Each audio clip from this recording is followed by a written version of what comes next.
everybody. Thanks to Denton, who sat in for me last week. He's great. Every one of you says it. I was talking to a friend of mine yesterday, and they love Denton. Miss him so much, but love it when he sits in for me when I'm out. And there's a couple of more days that I have between now and the beginning of the regular season, and he'll probably do it as well. I did have a family trip. You could say a family trip, when all of your kids are adults now and living in various places on both coasts. Not all of them can make it on the family trip anymore. But we were in Mexico City for about 5 days. Incredible place. First time for me.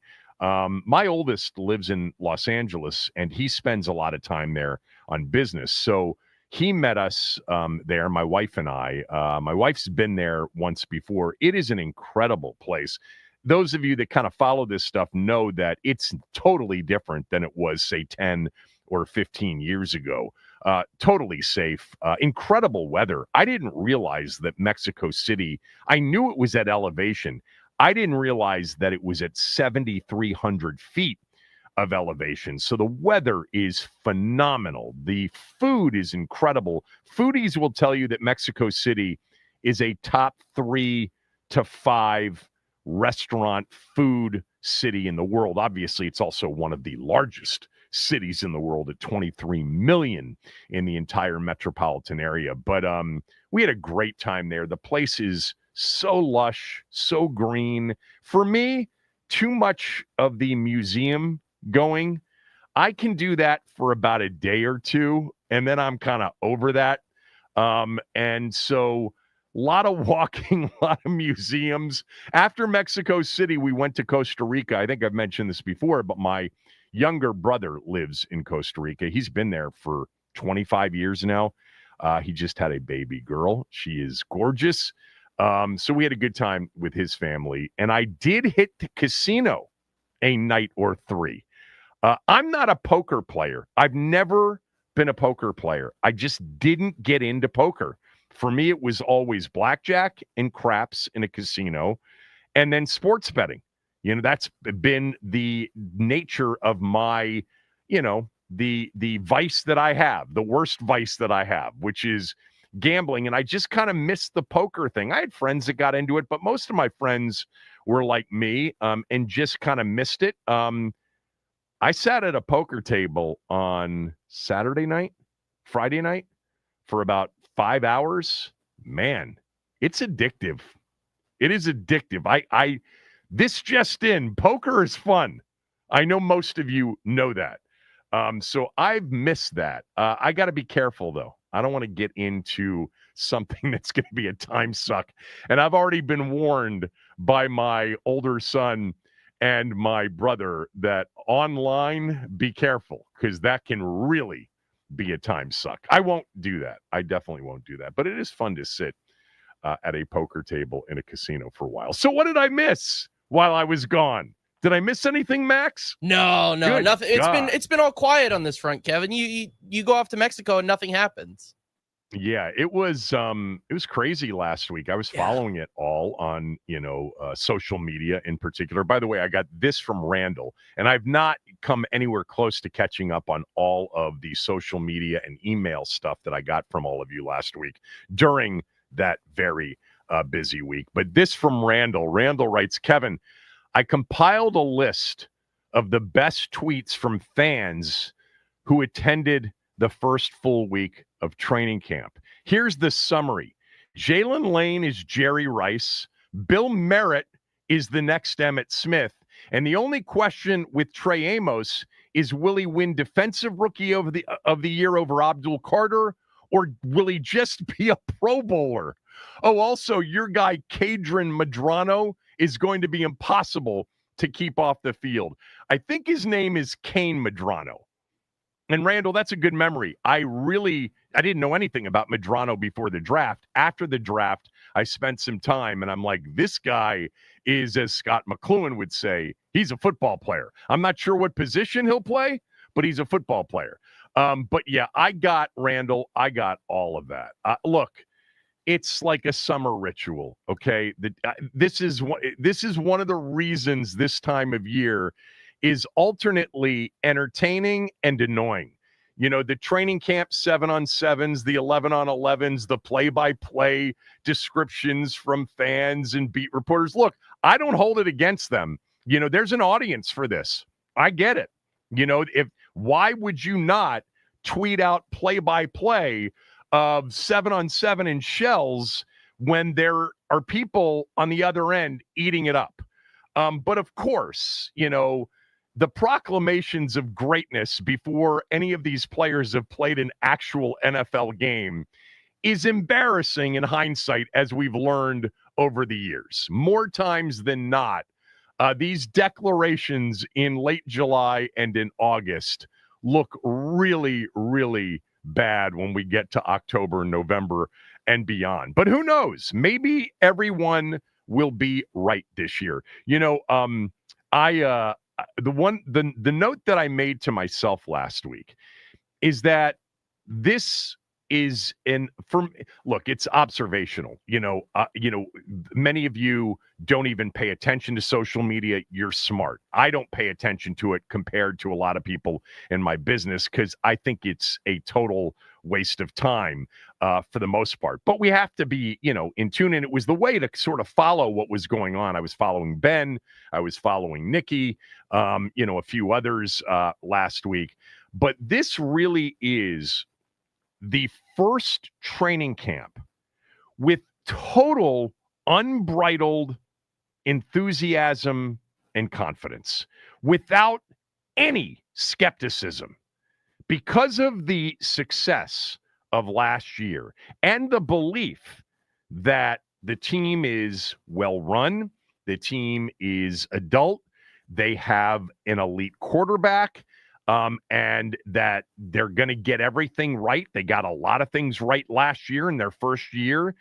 I sense, this is observational, I sense that while there's always a level of delusional optimism, and it was that for many, many years, we all know that, and we all participated. I'm not taking myself off the hook. I participated in some of that in some of those years as well, where it was like, wait a minute, maybe this is the team. I definitely felt that way with a couple of who seasons, as in Kirk Cousins seasons. But it was never going to happen in those years. Now, there is a legitimate reason for a level of enthusiasm and confidence with minimal skepticism. And I think we've seen over these first 10 or 11 days of camp, we're coming up on 12 days of camp, I guess. No, tomorrow will be 2 weeks from the very first practice because 2 weeks ago they reported. I just feel like the level of any sort of discerning thought or skeptical thought is at an all-time low. Now, I also understand that the social media reaction is a small percentage of what the overall fan base thinks about the team. Many people, and actually the majority of people, really don't pay attention, especially in our town, where our town has so many people that essentially just leave for the month of August. But you don't get from a lot of people any sort of real thought until the real games are played. I think that's actually a healthy attitude. Although paying attention to things like contract standoffs, we have one, what coaches say, and kind of reading between the lines sometimes, and we're starting to learn a little bit about the way Dan Quinn communicates, the way Cliff Kingsbury communicates. Joe Witt Jr. had a lot of sound from all three of those guys yesterday. This week is the first week leading into a preseason game. They are off to New England today. They practice with the Patriots tomorrow. They have Thursday off, and then we've got a game on Friday night, the first preseason game. But again, every play, every player always gets hyperbolically described at this time of the year, sensationalized this time of the year. And usually, many more times than not, it looks silly in the rear view when we get to the regular season. But this particular start to the 2025 season, to me, I sense that it is the lowest level of skepticism that we've had together in watching this team this time of year in decades. Of course, 12-5, 2 road playoff wins, 60 minutes from the Super Bowl with an elite level quarterback will do that. You'll feel much differently heading into a season. Anyway, I got a lot of catching up to do on the show today. Ben Standig's going to jump on with us at 11, and we'll talk to Ben about what he has observed from training camp this far and get his thoughts on the Terry McLaurin situation. But I do want to start with Terry because I did not have a chance to sort of weigh in day by day last week on the, what I, from afar anyway, I kind of viewed as a situation that got, a bit uglier day by day. I think that's kind of what was going on day by day. And there it deteriorated. And my confidence level on whether or not they'll get a deal done is at its lowest point, but it's still more favorable than unfavorable. I'll get to that in a moment. But I did get this from Zach because I wanted to read this from Zach. Zach wrote, Kevin, this week was the perfect week for you to be out. He was talking about last week.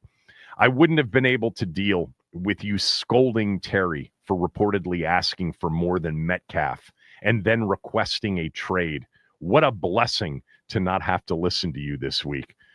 And then he said, hope you're having a nice vacation. And I really loved listening to Cooley's film breakdown of Jaden Daniels before the draft in 2024. That was awesome. Yeah, I left that as a podcast last week to kind of go back and hear Cooley break down film on Jaden Daniels in April of 2024.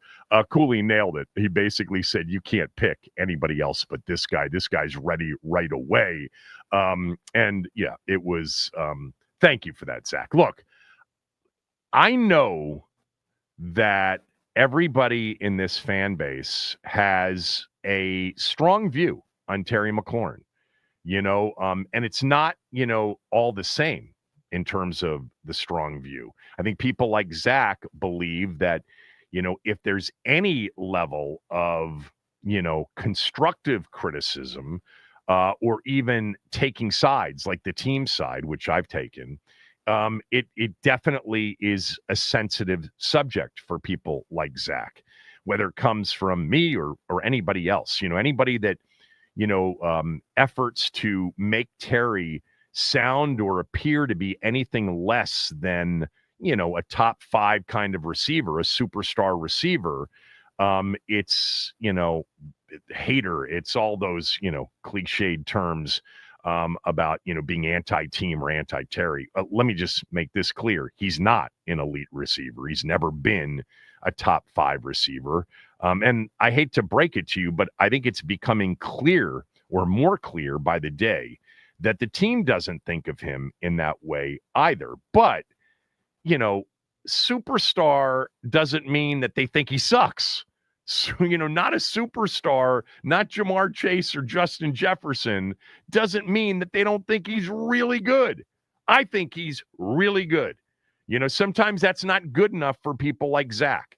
I think he's definitely somewhere in that, 10 to 12 range, depending on the year. And who knows, this time next year, maybe it's higher. This time next year, it might be lower with all the young receivers that might be behind him right now, but maybe on the verge of passing him. I think he's a really good receiver. I think they think he's a really good receiver. I'd love to see him sign a long-term deal. And man, have I been wrong about the timeline on Terry signing a long-term deal. I was convinced that this would happen before training camp and worst case on the very eve of training camp. But it hasn't happened. I don't think it's because the team doesn't want to sign Terry to a long-term deal, although you can make a decent financial case for paying him on the final year of his deal this year and then using the tag if needed next year. That is a better situation financially for the team. I'll get into that in a moment. But Zach, I would not, if I had been on the air live last week, with the play-by-play of events, the Adam Schefter report, the request for a trade, I would not have scolded him. It's not the way I feel about this situation. I think the agent might be part of the issue here, and I've hinted at that for about a month now. I still think that the Eastern Motors press conference marathon a few weeks ago was at the very least, or at the very best, a questionable call on their part. I'll start with just this. Let me cut to the chase on kind of my overall feeling today, August 5th, 2025, on where we are. And I've seen all of the trade, rumors out there. The latest is Pittsburgh is very interested in Washington and has reached out and has even, discussed a contract. How are they going to pay DK Metcalf and Terry, wide receiver one money? I don't think that happens. He's not getting traded. But that's not my big takeaway. My big takeaway is this. I actually still think a deal will get done. I'm not as confident as I've been, and the confidence level that I had turned out to be completely way off.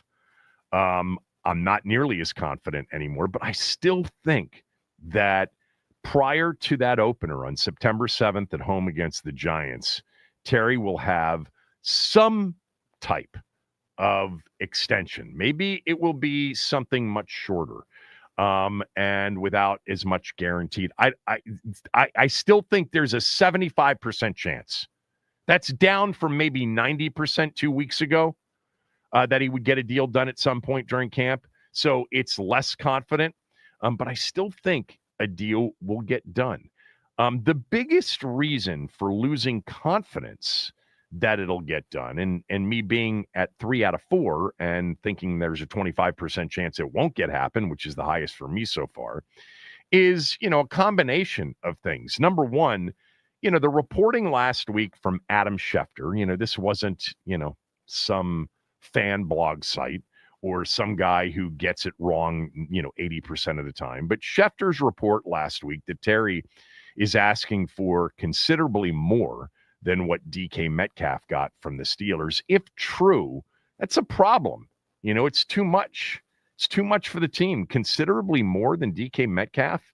Hell, even if it's not considerably more than Metcalf, it would still put Terry, if it was a bigger deal, and guaranteed money, we've talked about this for years. The guaranteed money is always the most important part of a contract, even though fans and even media people tend to obsess over the average annual. I'm only kind of looking at the average annual because I think that's what Schefter was referring to, is that Terry wanted an extension that paid him more per year. And maybe if it's not more per year, maybe it's right around that number. Look, that would put him into the group that is like top 3 in the league. Chase, Jefferson, McLaurin. Maybe it's Chase, Jefferson, Lamb, and then Terry McLaurin. He's not in that class. The team knows that. Most reasonable people know that. It's too much, especially given his age. If that's really true, and that's the kind of deal that he's looking for, and remember, as of a week and a half ago, we really didn't know the ask from Terry's side, the offer from the team side. We assumed that the gap was large, but we didn't know for sure, which made the conversation more difficult. The conversation got a little bit easier. It's still a hard conversation because we don't know for sure. Even Schefter's report, or the discussion, I think it was on the McAfee show, said, which is Schefter's style, right? To say, I think what's going on right now. But when you hear that from Schefter, he has heard that. I don't think the team's going to do that. There are ways to structure contracts at the end of the day that'll make Terry look like he won and make the team, deep down feel like, they got what they wanted as well. I don't know if it'll play out that way. But just dealing with sort of the idea that Terry wants a bigger deal than Metcalf is it's very likely an issue for the team. First of all, that deal is an outlier. It is not a deal that I think many in the league would do, on Metcalf. So you kind of throw that one out the window. I mean, the Cortland Sutton deal last week, I don't compare Terry to Cortland Sutton, although I think Cortland Sutton's a freak. He's just missed some games. But the 4 for 92, $23 million a year, that didn't help Terry's cause, clearly. But I don't think Terry is Cortland Sutton. I think he deserves more. And I don't think the team's putting him into that Cortland Sutton category. If they are, they're a little bit low. A friend of mine sent this to me yesterday. He sent me a text. He had watched it. So some of you may know that she said this. But Kimberly Martin, NFL reporter that is with ESPN, and she appears on those morning shows, the Greenberg show and then the Stephen A show. She was on one of those shows yesterday morning, and the Terry McLaurin conversation was the focus for that segment. And she said the following, at least according to a friend of mine who was listening to it, and several of you have corroborated this. She said that she talked to an NFL GM who told her that if she were to go out and survey 20 NFL GMs around the league and ask them to pick between DK Metcalf and Terry McLaurin, most would choose Metcalf. That's what she said. You know what? DK Metcalf is freakish. Come on, man. You've watched him before. He's 6'4", he's big, he physically can dominate a game. Now, if you want to live in kind of the numbers world, in comparing the two, then Terry's probably your guy, I guess. But if you want to know what NFL GMs think, the majority of them, according to a longtime NFL reporter, would choose Metcalf. And so maybe Adam Peters feels the same way. Maybe he's one of the 20 GMs that would say, yeah, we'd probably take Metcalf. He's younger too. Same draft, understood. So the reason I am a little bit less confident of an extension getting done than I was a few weeks ago is, A, the idea that maybe we now know that Terry's asking for too much. Secondly, I do wonder as this thing drags on, if the team is now starting to look at it as, you know what, it's actually more beneficial to us financially if we pay as we go. Meaning he's under contract for the upcoming season. $15.5 million of remaining base salary is what the team owes. It's not the cap number, but that's what they owe in cash. So if they were to pay him the $15.5 million, which by the way is, a check every week once the regular season begins, it's not paid up front, it's paid as you go. And then they've got the flexibility next offseason of using the franchise tag, which is projected at wide receiver to be $28.6 million for 2026. You do the math on that, right? 15.5 this year, 28.6 in 2026. That's $44.1 million for the next 2 years. That's an average of just over $22 million per year. If he wants $32 to $33 million per year for more years, look, yes, you'll have to come out of pocket.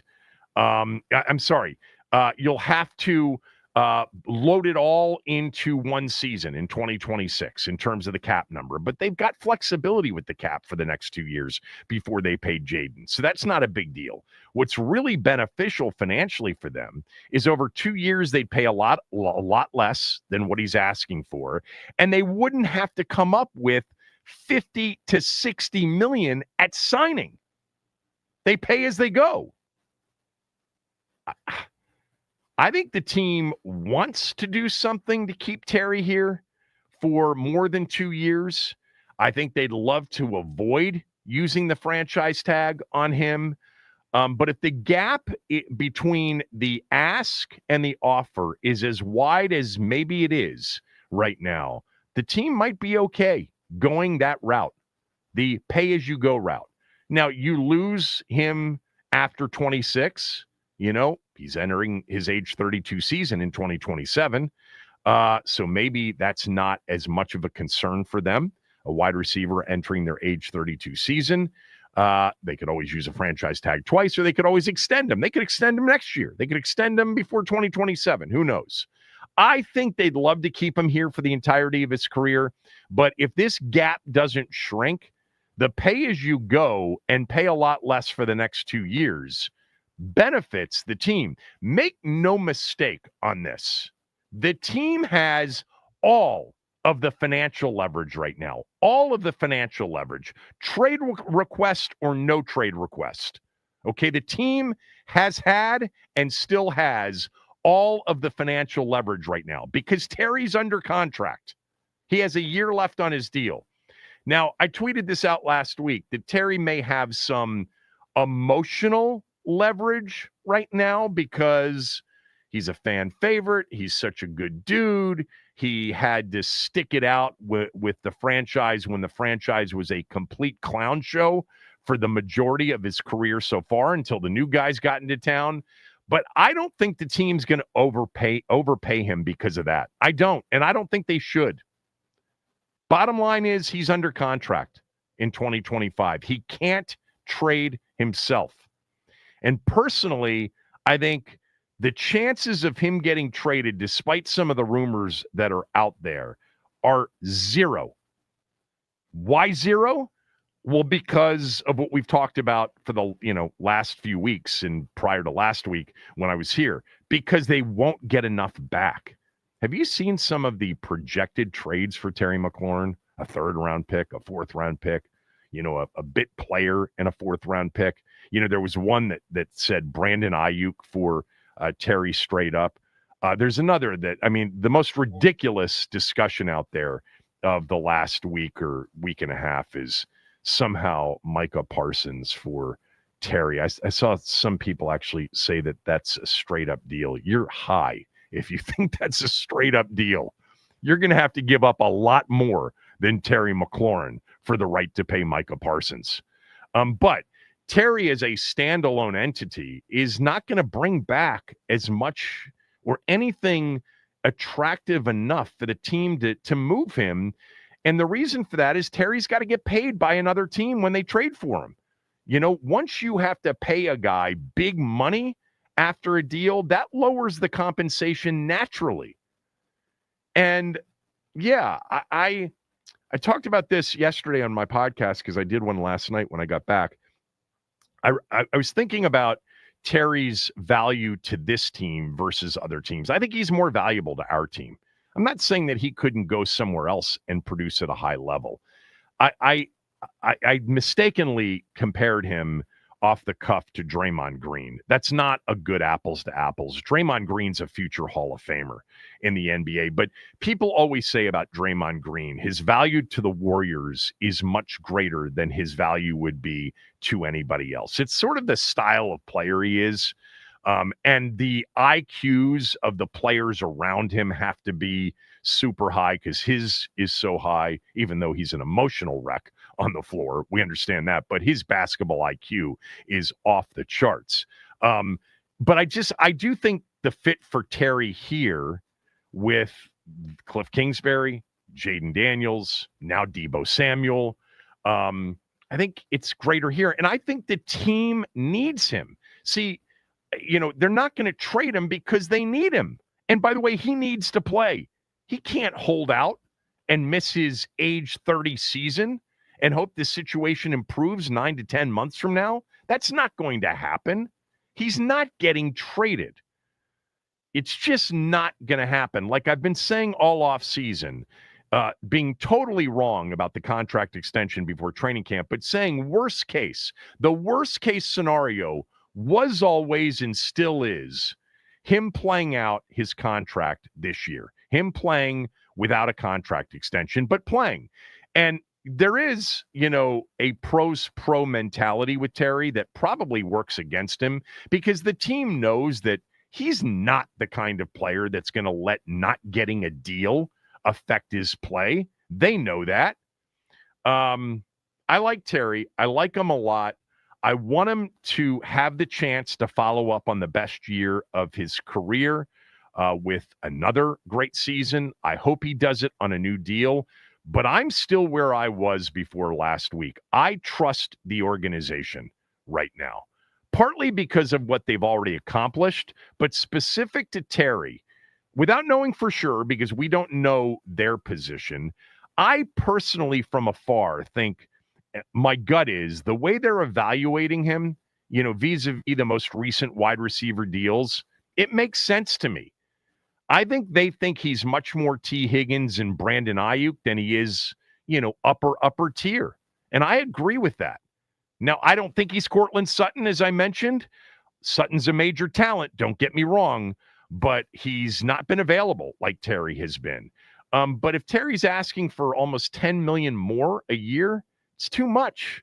And by the way, this idea of just pay him already. It's Terry McLaurin. What are you doing? Just pay him. You don't pay for services rendered. It's not the way it works. Yes, every deal is different, and Terry is a unique character. There's no doubt about that. But you pay him for what he's going to provide you moving forward. This idea of just pay him because you might ruin, the vibes from last year, I'm not buying it. I don't think our GM's buying it either. I don't think he owes Terry McLaurin an overpay after one good season with them. Remember, they weren't here with Terry before. They didn't see what he was able to do with the likes of, Taylor Heineke and Sam Howell. Adam Peters wasn't. Don't set a precedent where you get overpaid when you come to DC because you're a really good player, but you're a phenomenal guy. That's not what you want to do. There is one way in which Terry could gain just a bit of leverage and maybe a lot of leverage where he has none right now. And I'll give you that answer when we come back. Kevin Sheehan Show, the Team 980, the team980.com. We're free and live on the Odyssey app, and we air every day on the Team 980's YouTube page. Hit the subscribe button when you get there.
From Jason, so you don't buy what Orlovsky and Diana and others believe, which is Washington's being penny wise and pound foolish? Question mark. I don't know what they believe. I haven't followed what they believe, but no, I don't think they're being penny wise and pound foolish. That's my answer. I actually trust what they're doing. And again, I am rooting for a long-term deal. I do want that, and I think they want that. But I do not think just pay him is a good precedent to set. You don't create, the best of locker rooms around the NFL by just paying them. That's not what results from this. Cooley taught me and maybe a lot of you as well that the impact on locker rooms in situations like this is overstated by the outside. Most players are into their own situations, their own personal lives. They might want what's best for Terry, but they're not going to risk their own situation by somehow letting it get to them that Terry didn't get what he deserved. And, as you look at this, because players do pay attention to money and they talk to their agents, etc., there may be players in that locker room right now that agree with the team. That may not have occurred to some of you. But there may be players in that locker room that say, yeah, you can't pay him Justin Jefferson or Jamar Chase or top 3 to 4 money. I mean, how many teams seriously in this league would pay Terry McLaurin top 3 money, top 4 money? I mean, somebody might do it. I hope it's not this organization. I don't. But I still think a deal will get done. One thing about the last few weeks, this may be a contrarian view from many of you. I'm more confident in the team's front office and their business chops. I trust in them. So there is one way for Terry to get leverage because it's really hard to gain leverage. Trust me, they know that Jalen Lane's highlight catches and route running at this point, because he's not lining up against Sauce Gardner, and they're not really tackling, and there's just a lot more to the game. They understand that he's a rookie and that, it's unlikely that he's going to have a Terry-like impact on the season. But the point is that there's one way for Terry to gain leverage in all of this. And the way for him to do it is to actually hold out from a regular season game or two. He's not going to gain leverage this time of the year. It's just, unless every receiver went down with injuries. Even if the team had this sense through training camp, because you're not going to see it in preseason games, you're more likely to see it tomorrow in a joint practice with the Patriots. That they just, oh my God, we have undersold or oversold what we think we have and what we think Jaden can elevate. Because Noah Brown's, not going to be healthy, and Luke McCaffrey's not really coming along, and Jalen Lane's a rookie, and KJ Osborne's just a number 3 or a number 4, and Michael Gallup can't run like whatever it is. It still doesn't matter, and Terry can't gain that leverage until it happens in a real game. So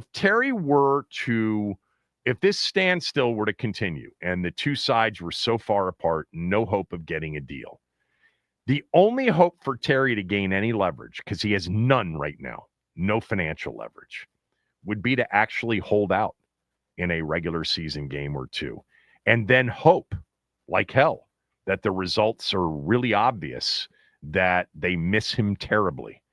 Like Emmitt Smith back in 94 when he held out for the first 2 games of the Cowboys season as the defending champs. They went 0-2. They missed him dearly. They had to pay him. Terry is not Emmitt Smith. Let's not go there yet. He's important to this team, and I don't think they'll be as good without him as they will with him. I think they're going to have him, so I'm not really concerned about that. But if he wanted and hoped for any leverage, which he has none of right now, he can't get it without actually holding out from a regular season game or two and hoping that on September 7th against the Giants and then 4 nights later in Green Bay against the Packers, The offense, looks terrible. The receivers drop, 10 balls, 3 touchdown passes, and they're 0-2. And then they're like, wow, we really need a playmaker in addition to, what we have. Terry could gain leverage in that scenario. It's the only scenario I could see. The worst thing, though, is if he were to hold out from a regular season game or two, and the offense is humming just as it was last year, and they end up looking really good offensively, and Debo ends up, being more than he's been over the last few years, and somebody else steps up, and really it's an elite level quarterback raising the level of everything around him. And then you have this picture of, yeah, he's good and he makes the team better, but the team is still more than capable without him. But that would be the one way in which he could, grab a little bit of leverage. He's not going to do it in the preseason unless every receiver they have goes down with an injury, right? I guess that would be another way for it to happen. If Debo gets injured, if Noah Brown really is injured, if Luke McCaffrey gets hurt, and they're out there signing Amari Cooper, who's still out there, and they're trying to make it work, late in camp with Cooper. That would put the team into perhaps a more desperate situation, because what is working for Terry, beyond the emotional stuff, which I think is a bit overrated, and I don't think they care as much about that as maybe some of the fans do, because I think there are plenty of people like me who have trust in them. We did this poll about 2 weeks ago. Whose side are you on, Team Terry or Team Front Office? It was 50-50. It was 50-50 at that point. But yeah, the way for him to potentially gain a shred of leverage and force the team's hand into potentially paying more than they want to pay is if either all the receivers went down in camp or he held out in a regular season game or two and the offense completely flailed, and soiled itself in 2 straight games. That's the way for that to happen. But look, netting it out, I am still believing 3-4, 75% chance that they reach some sort of contract extension deal before the opener against the Giants. And I am still very much trusting and believing in what the front office is doing. There's a lot that's going on, I'm sure, behind the scenes. I had mentioned before a few weeks ago that the Amon-Ra St. Brown deal that was done, about 15, 16 months ago at this point, done by 2 of the top 3 contract guys in the organization for us right now, that they probably look at that deal and say, man, if we gave Terry that deal, we're giving him a deal that's actually at $30 million a year, equal to a player that is probably his equal, if not better. What are we doing? And younger, much younger. So there is that in play. There is the idea that the Metcalf deal is, overpriced, Pittsburgh overpaid. You've got the Cortland Sutton deal out there. You've got the T. Higgins and see, I think they view him as Higgins and Ayuk, not as anything more than that. And, at an older age as well. I'm not concerned about the age. I think you get 3 really good seasons out of Terry here, minimum of 3. So if they do a 3-year deal, even a 4-year deal that, doesn't have a lot of money in year 4 and it's more front loaded, that to me would be fine. But I'm with the team on this still.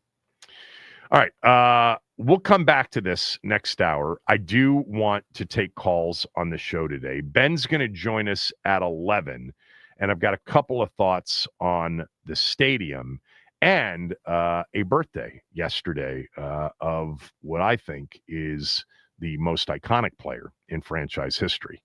That's next. Ben at 11. Calls next hour. So if you want to jump in, we'll take calls next hour. Kevin Sheehan Show. The Team 980 and the team980.com. All right, here's what's going on August 5th. It is, what's today? Tuesday, Wednesday? I think it's a Wednesday. No, it's a Tuesday. All right, the Browns are signing Tyler Huntley amid a crowded and injured quarterback room. Shedeur Sanders has been held out the past couple of days with shoulder soreness, and Dylan Gabriel out and Kenny Pickett has been limited, dealing with hamstring issues. Speaking of injured quarterback rooms, Teddy Bridgewater is signing a deal with the Tampa Bay Buccaneers to back up Baker Mayfield and Kyle Trask. The Las Vegas Raiders are trading cornerback Jacorian Bennett to the Eagles in exchange for D lineman Thomas Booker IV. And tonight, the Nats, they take on the Athletics. Mackenzie Gore expected to get the start against Luis Severino. First pitch at 6:45. Nats on deck with Charlie and Dave at 6:15. This update is sponsored by the Team 980 YouTube page. Just open the app, type in the Team 980, hit subscribe. Kevin Sheehan is live from 10 to 1 and Craig Hoffman from 4 to 7. Don't forget to like the streams and turn on notifications to stay up to date on all things DC sports. And that is what's trending.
It's really amazing to think that yesterday, John Riggins turned 76 years old. God.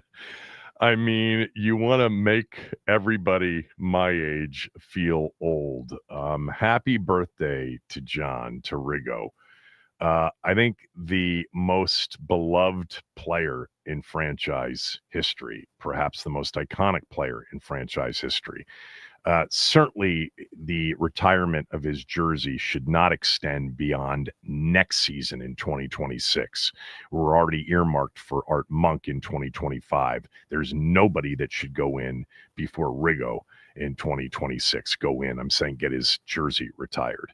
What he did in the 1982 season and in those January 83 playoff games, 4 games, an absolute monster rushing assault on the Detroit Lions, the Minnesota Vikings, the Dallas Cowboys, and the Miami Dolphins in Super Bowl 17 was epic all time. 610 rushing yards on 136 carries, NFL single postseason records that still stand today. For a while, it was like, well, yeah, they played in that strike shortened season 3 games to get to the Super Bowl, but a lot of teams play 3 games to get to the Super Bowl in the last, decade plus as the playoffs expanded to 6 and now to 7. But just one of the most incredible, electric 4-game runs, and that wasn't all of his greatness. It wasn't all wrapped up into one postseason. He was an incredible player in New York with the Jets to start his career. He had great seasons here in Washington, specifically in 1979 when the team missed the playoffs in the final game of the year against the Cowboys. And then 83 was probably his best overall year, set the NFL rushing record for touchdowns with 24 in 83. Riggo always said, over the years where I had a chance to work with him, it was about his eyes. He would always say the number one attribute, wasn't his power, wasn't his speed, which, by the way, was incredibly underrated by most NFL fans who didn't know that John was a sprinter and held the 100-yard dash record in Kansas for, decades. It may still stand as a track athlete. But he always said it was his eyes. And yesterday on social media, as people were wishing Riggo a happy birthday, I noticed so many, highlights. And you get sucked into those highlights with him in some of those years. He had incredible vision. It really was, without his vision and feel, without his eyes, he would have been good, but he wouldn't have been Riggo. It is interesting, though, a guy like him who was perceived to be this bulldozer of a fullback more than anything else, and that it was his power. And then if you were a real NFL fan, you understood it was the combination of power and speed. But he always said those things were important, but they weren't as important as the eyes that I had. That was the true talent. I could see it, I could feel it, and I could find where I needed to run with it. And then if somebody got in the way, he would run them over. And then if somebody had an angle on him, he would also outrun them. Happy birthday to John Riggins yesterday, 76 years old. Crazy. So on RFK, I'll actually save this because I do have some thoughts on that first vote and the 9-3 council vote. Thrilled to see that. That was the heavy betting favorite going in, even though there were, issues the day before and the day of. But getting that passed, it now looks like a mere formality, the vote that will come in mid-September. But I'll have some thoughts on that a little bit later on in the show. But when we come back, Ben Standig will join me, and we'll get into more of what has emerged from camp in terms of what coaches think, what he's hearing from behind the scenes, what he's observed, and what the plans are for this week in Foxborough. We'll get to that next. Kevin Sheehan Show, the Team 980 and the team980.com.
Ben Standig now writes on Substack. You should subscribe. Follow him on X on Twitter at Ben Standig, and you can get a link to lastmanstanding.substack.com. He joins us right now. He'll be heading to Foxborough a little bit later on this afternoon, where the team will hold a joint practice with the Patriots tomorrow, and then they will play a preseason game, their first of 2025, on Friday night against the Patriots. I just saw that you tweeted out that retweeted Ian Rappaport's report that Zach Taylor, the head coach of the Bengals, told reporters that Joe Burrow and other big-name players will play several series on Thursday night. They open up Thursday night, and then more in Game 2 against Washington. Ian Rappaport said, new way of doing it with eyes on starting fast. Now, the Bengals have been historically in this era a slow starting team, but I'm guessing that we're not going to see that strategy in play with our team. Well, the second preseason game is now the old third preseason game. So if they're going to play the starters, this is the one they would play the most. Now, if we're talking Jaden Daniels, do I expect him more than 2 series max? I don't even know if we'll get 2, especially if they score on the opening possession, but maybe 2, and same probably with the defense and others, but that's probably about it. I'd be surprised if it was more than that. And I don't anticipate most of the starters playing against New England either. So, the joint practices are where it's all at. That's where Dan Quinn and the staff are really hoping to see, what they need to see out of these guys, the young players, the vets, et cetera. And, I don't anticipate the preseason being a long look at any of those guys. Any issue with the smoke that is originating from Canada and wafting its way down towards Foxborough for tomorrow's joint practice? I haven't looked at the weather today. I know we talked about this yesterday. You're the weather guy. I was waiting for you to give me the forecast. But that was the report yesterday, was that in the Foxborough area there was a possibility of having smoke coming down from these Canadian wildfires. And we recall here a couple of years ago when that happened, and the air quality index was pretty poor at times, telling people stay indoors. So hopefully it's not an issue. A bunch of us are going up there to go watch this thing, and I hope it doesn't get canceled or shortened or anything like that. All right, so that's for tomorrow. They'll have a day off Thursday, and then the game on Friday night. So they put out their first 53-man depth chart yesterday. It's not 53, it's 90, excuse me. Their first depth chart, their preseason depth chart. I don't follow this like you do, because you are, the king of the 53-man projection. But did we learn anything about this coaching staff's first preseason depth chart from last year? Like, is there anything to go back and say, you know what, they actually showed us something? Or should we take this like most NFL fans take it, and that is not very seriously at this point? Yeah, I haven't gone back to look at last year, but just knowing what they say, and there's nothing to see here. There's just people are put down. The starters are probably what we largely expect, and then the rest of it is people in some kind of order. It doesn't mean anything at this stage. So yeah, I wouldn't read too much into it at all. But I think again tomorrow we'll have a better feel in the sense of who's not playing. Will probably give us an indication of guys who are, pretty safe in their role or making the roster at a minimum. And then the guys who are playing are probably, the next tier, the top backups, and then, go from there. The guys in the second half, more likely than not, are guys who are on that roster bubble or have a lot more to show. I will say, like last year, as an example, I believe Jahan Dodson was playing into the second half last year, right, or deep into the second quarter, and that was a huge red flag to me that they're not liking this, and then sure enough, he got traded. So, there are some things to glean, but not from the depth chart. It would be from whatever happens in the game. I did look through it this morning for the first time, and there was just one thing that stood out to me, and it's not like a big stood out to me, but KJ Osborne was listed as the first punt returner, followed by Jalen Lane. I think that they were thrilled to be able to draft Jalen Lane for a number of reasons, but Larry Izzo in particular was thrilled because I think on draft night or on day 3, draft day, he felt like he had his punt returner in Jalen Lane. I'm assuming that KJ Osborne's got a tough road to make this roster. So do you think Jalen Lane will line up as the punt returner on opening day against the Giants? Yeah, so I mean, this is a good example of why I'm saying this doesn't mean that much. Yeah. He has been the first in the punt return practice reps, Lane that is, pretty much every time as far as I recall. Osborne's one of the guys in there, but lots of other guys are in there too. So no, Lane, if training camp reps are to be, to have an impact on what we think is going to happen, Lane will be the punt returner. So no, I don't think so. And yes, in terms of Osborne, putting the Terry McLaurin aspect aside, I just don't know what the sixth receiver on this team looks like. They're going to lean into special teams. If so, maybe Osborne has a better shot than, say, a Michael Gallup who doesn't play. If they feel like, hey, we still need like a top 4 receiver, then maybe it's Gallup. But I think Osborne has got a tough road, and that's assuming they even keep a sixth guy. I didn't intend on starting with special teams, but just tell me real quickly, how's Matt Gay kicked? Because sometimes that can be an indication of something, especially if he's way off. How's Matt Gay looked in camp so far through, nearly 2 weeks? Yeah, they've had him kicking a lot from like 50 plus or deep kicks. He's got a big leg. Yeah, he's been making them. There's been not 100%, but yeah, he's been pretty good. I mean, it's not, and with distance, like even if you're kicking from 52, it's clearing the crossbar by a few yards. So yeah, I think to my eyes, he's looked pretty good so far. Of course, we'll get hopefully we'll see the operation with him and Tress Way and Tyler Ott in action in this game multiple times, especially on field goals. So but I think he's looked pretty good, and his accuracy was off the last couple of years, and that's why the Colts moved on after making him the highest paid kicker in the sport. But he's been very good. He's got a big leg, so far so good for sure. Talking to Ben Standig, of course. So we did talk last night, but I want to go over a couple of the things that you said for those that haven't heard it. So you've been impressed, and I talked to a few people after I talked to you yesterday. Seems like everybody out there has been impressed with Deebo Samuel. Why? Yeah, he just keeps making big chunk plays one after another. Again, it's always hard to watch every single player and every single play. In this setup, there's no replays, all that. But, he's one that has definitely been standing out, whether it's crossers that Jaden Daniels is finding him on or some deep shots down the field. And in an offense where Terry McLaurin is not there, the outside receivers have definitely looked shaky, I would say, in terms of getting open. And he's not one of those guys. He's typically lining up at the slot, or they are moving him around. But yeah, he's just been a presence day in and day out. Even when the rest of the secondary is doing a pretty good job against the other receivers, he has been a standout in that regard. So that's why I think I'm really excited to see him in this game. In this joint practice. Let's see. Okay, now he's going up against a different defense. The Patriots, despite their issues, have a good defense, and I think this will be an interesting test to see what does he really look like against actual opponents. So sticking with the offense, the word is, and you mentioned this, that Josh Connerly Jr., their first round pick, is coming along slowly. What do you think that's attributable to, other than just being young?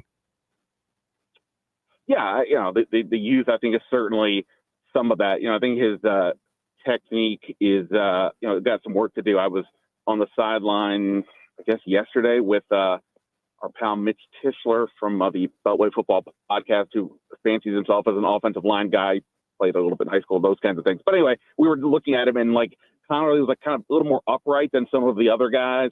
And in that stance, Frankie Louvu were rushing in to kind of bull rush him a little bit. Obviously, the coaching staff knows way more about this than we do, so presumably they're working with him on those types of things. He's got all the athletic tools. He could arguably get a little heavier, I would say, especially maybe in the bottom half. But, the athletic traits are there. The size is there. I think the footwork to me looks pretty quick. It's just, he is super young. He came out as a true junior, 21 years old. This is a different deal. And, what we know the Commanders still need sort of some premier defensive linemen, but, whether it's Luvu or Dorrance Armstrong, these guys are professionals who know how to get after a quarterback. And, they've had the advantage against Connerly. He's probably one of the guys I would imagine we see a decent amount in the preseason game, whereas a lot of the other offensive line, maybe not. But, I'm trying to soften this for everybody. I've been saying this for a while. Don't be surprised if Andrew Wiley is the week 1 starter at right tackle or there's a rotation, but this is not a panic situation. It's just, it's a big transition. He's also learning right tackle, having played left tackle in college. And that's another, another part of this as well. So he's coming along, but, it's not going to be, Joe Jacoby in week 1.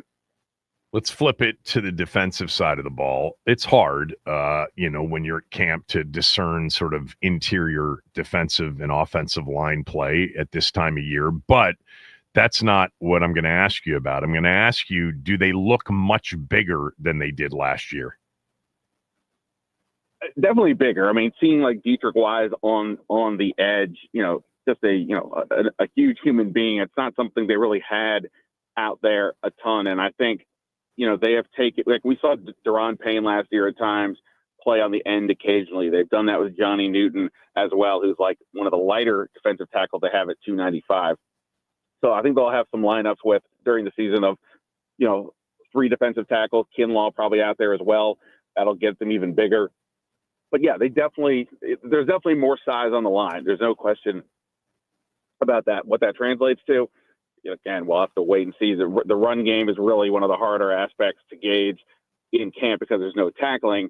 So, we may not find out too much until the season, to be honest. But yeah, I think that's on paper, it looks better. And they also, I would say it feels like they just have more depth overall. The defensive tackle group alone, between Deron Payne, Newton, Kinlaw, Eddie Goldman, who they brought in as a run stopper, that feels like a deeper group of guys than, say, last year, where Newton was coming into the league pretty cold, having missed the entire offseason, coming off foot injuries. And then, of course, they lose John Allen during the season.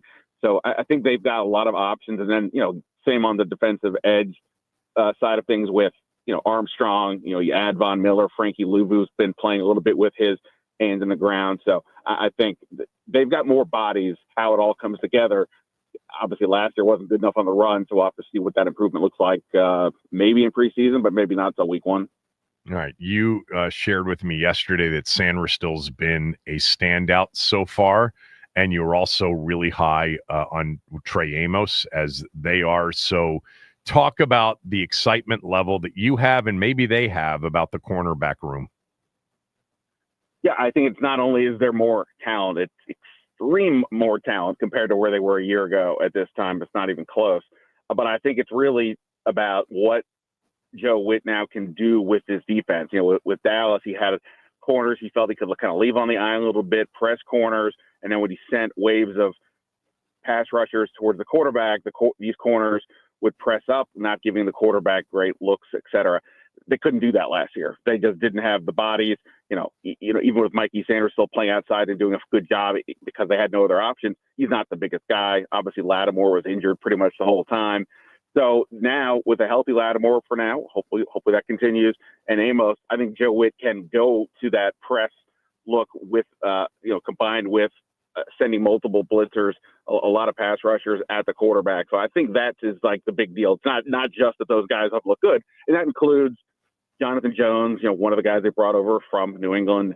That includes Sandristil, Noah Igbenogany. But I think they like that group for those reasons, and that's where I think the defense can make a big change in terms of what Joe Witt can actually call this year.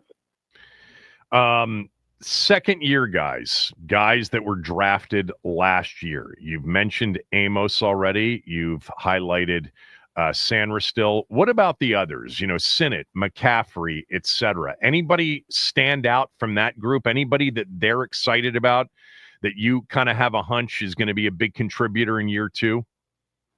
Yeah, well, we mentioned Newton, and Joe Witt Jr. seems to be pretty high on where he is at right now. Same thing with Dan Quinn. Sinnott, I think, has had some moments in camp. I think McCaffrey is the one where, this is going to be an interesting test again to see him going up against another team. He's had a moment or two, but I think consistently, it doesn't feel like he's been getting open a lot, and that is, obviously kind of important. We know he's got the athleticism and all that, but you got to create space. He's been working on that.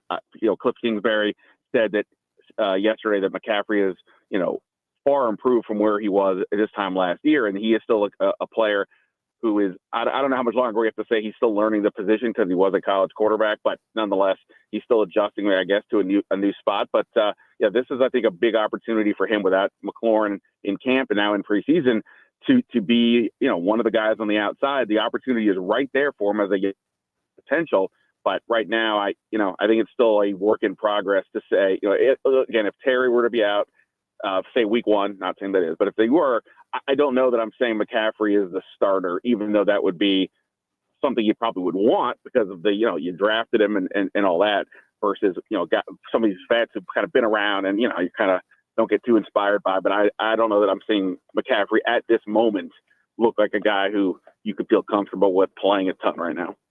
Do you think all 5 draft choices, Connerly Jr., Amos, Jalen Lane, they're Givens, Medrano, and Ja'Cory Krosky-Merritt, a.k.a. Bill Merritt, do you think they all make the team? Yeah, I don't see any issue there. Linebacker, when I did my 53 like a week ago, was slightly tricky to get on Medrano and Dominic Hampton, who was sort of the Medrano of last year's draft. Sort of a hybrid linebacker safety type. But I think Medrano has made some plays the last few days, and he was the fastest linebacker at the combine. They want more speed, et cetera. So I think they all make the team. I mean, the 7th round pick would typically be the guy you might be like, well, we'll see. I'd be stunned at this point if Krosky-Merritt is not on this team. But this is why they have the preseason games. So we got to see what he can do. But even if he shows he's limited in terms of being a starter right now, I'd be surprised if he's not on this team. All right. Let's talk, the biggest story of the first couple of weeks of training camp, and that is the Terry McLaurin holdout. We had a report last week from Schefter. This morning, Diana Rossini, our good friend, tweeted out Terry McLaurin's looking for parts of DK Metcalf's new Steelers contract in his negotiations with Washington, but not necessarily Metcalf's $33 million average salary. Where are you today, August 5th, on how this thing will play out between now and the opener? Well, look, I mean, I listened to what she had to say. I didn't get anything that was different than what's been out there. So, look, I mean, the numbers have been kind of all over the place. I've been saying sort of that DK Metcalf range. I think Schefter kind of changed the conversation a few days ago when he said he wasn't reporting it, but he said he thinks that they want more than DK Metcalf. I hadn't gotten that sense, but obviously he's Adam Schefter. But I think that changed the notion of what we're talking here. All the things that the Terry side has done over the last week or so, from starting with the holdout, then turning it into a hold in, then coming out after practices to be seen. So we're all taking pictures and videos and tweeting about them, to the trade request. This all feels sort of playbook-ish of what you're going to do if you're on the player side of a negotiation like this. I don't know, what's next. Skipping games, the real games.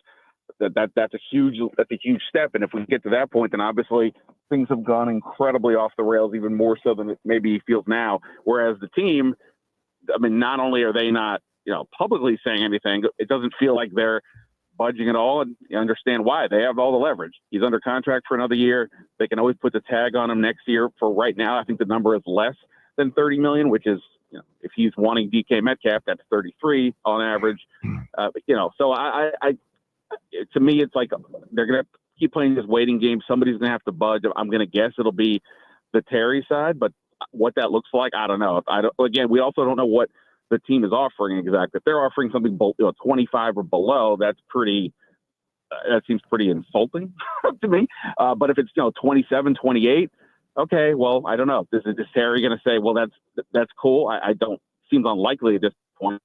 Of course, make math work such that the breaking news tweet could be presented as he's getting 30 plus million a year, and the real number is something like that. But Right. it just feels like at some point here, the McLaurin side's probably going to give. I guess the only caveat would be if Washington starts to look at their receiving core without him, and like, boy, we don't have enough here. Like we can't. We're trying to. Yep. We got to get it going here.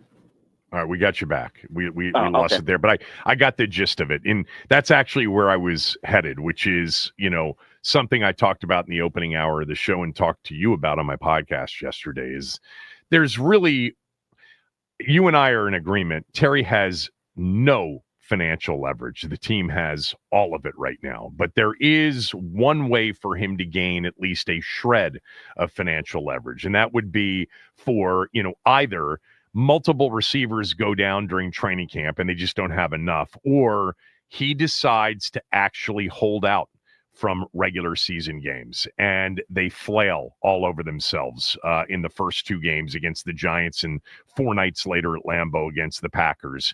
And then they realize they really need something else and they need it in the form of him. Other than that, I just don't see him gaining much leverage. The question is, do you think that he would take that big step? That's a big line to cross when you are under contract to then, decide we're so far apart. I'm so frustrated. I'm so distraught. They didn't trade me. You and I both think they're not going to trade him. I'm going to hold out of regular season games and really make them pay and see if I can gain some leverage. Do you think we get to that? Like you said, that's a pretty big step. Like, is there a world where the two sides come to some sort of agreement where they give him, they tack on like some, easily reach incentives this year to bump up the number this year to help the cause? It's still part of the 3-year, $68.2 million extension he signed in 2022. But, this year the money is down. He's already been paid a lot. So, maybe there's a world where they make him not whole, but make him feel a little bit better about this year. But then there's no extension beyond that. Maybe that gets him in. At the end of the day, sitting out, like you said, not only is it, you're losing money, but I don't think I don't think any of us would put Terry in that wide receiver diva category by any stretch of the imagination. But, and even, I'm not saying even by sitting out that would do that. It's just, it does change perception a little bit. And I don't know that that's what, he's going to want to do, trying to get another big deal, next year or whatever. So I don't know. That seems like a lot. And also, people have asked me, and maybe you as well, wait, why did he hug Josh Harris at practice the other day? If you're in this bitter contract dispute, what's up with that? And I'm kind of like, well, I don't know that it's bitter. I just think it's a dispute. He went and told Dan Quinn that he was going to put in the trade request. He didn't have just the agent do it. He sees Josh Harris, doesn't ignore him. Being around him, he doesn't seem like a guy who is very upset. I'm sure he's clearly frustrated. That we all get, but it doesn't seem like he's, the hell with these people. I'm getting myself out of here no matter what. I don't get it's that. So I right now I don't buy that he's sitting out games, but I also wouldn't have thought we'd be this deep into this. Me neither. Thanks. Have a good trip up there, and hopefully we'll get a chance to talk to you tomorrow, either before or after they have worked out. Thanks. Yeah, man. See ya. Ben Standig, everybody. Want you to know that Window Nation's got one of their favorite offers of the year per their customers. It's the end of the summer here in the area, in the Northern Virginia area. Your AC's working overtime. Keep your home comfortable year-round with custom fit windows from Window Nation.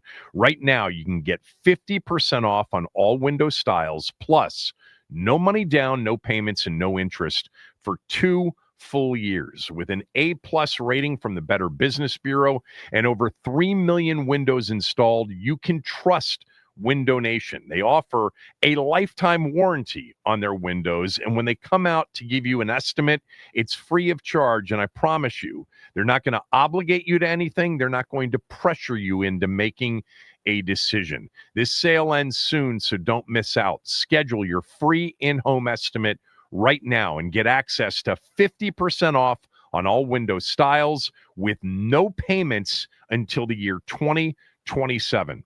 Call Window Nation today. Mention my name. They'll take good care of you at 866-90-NATION or windownation.com.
Johnny Newton.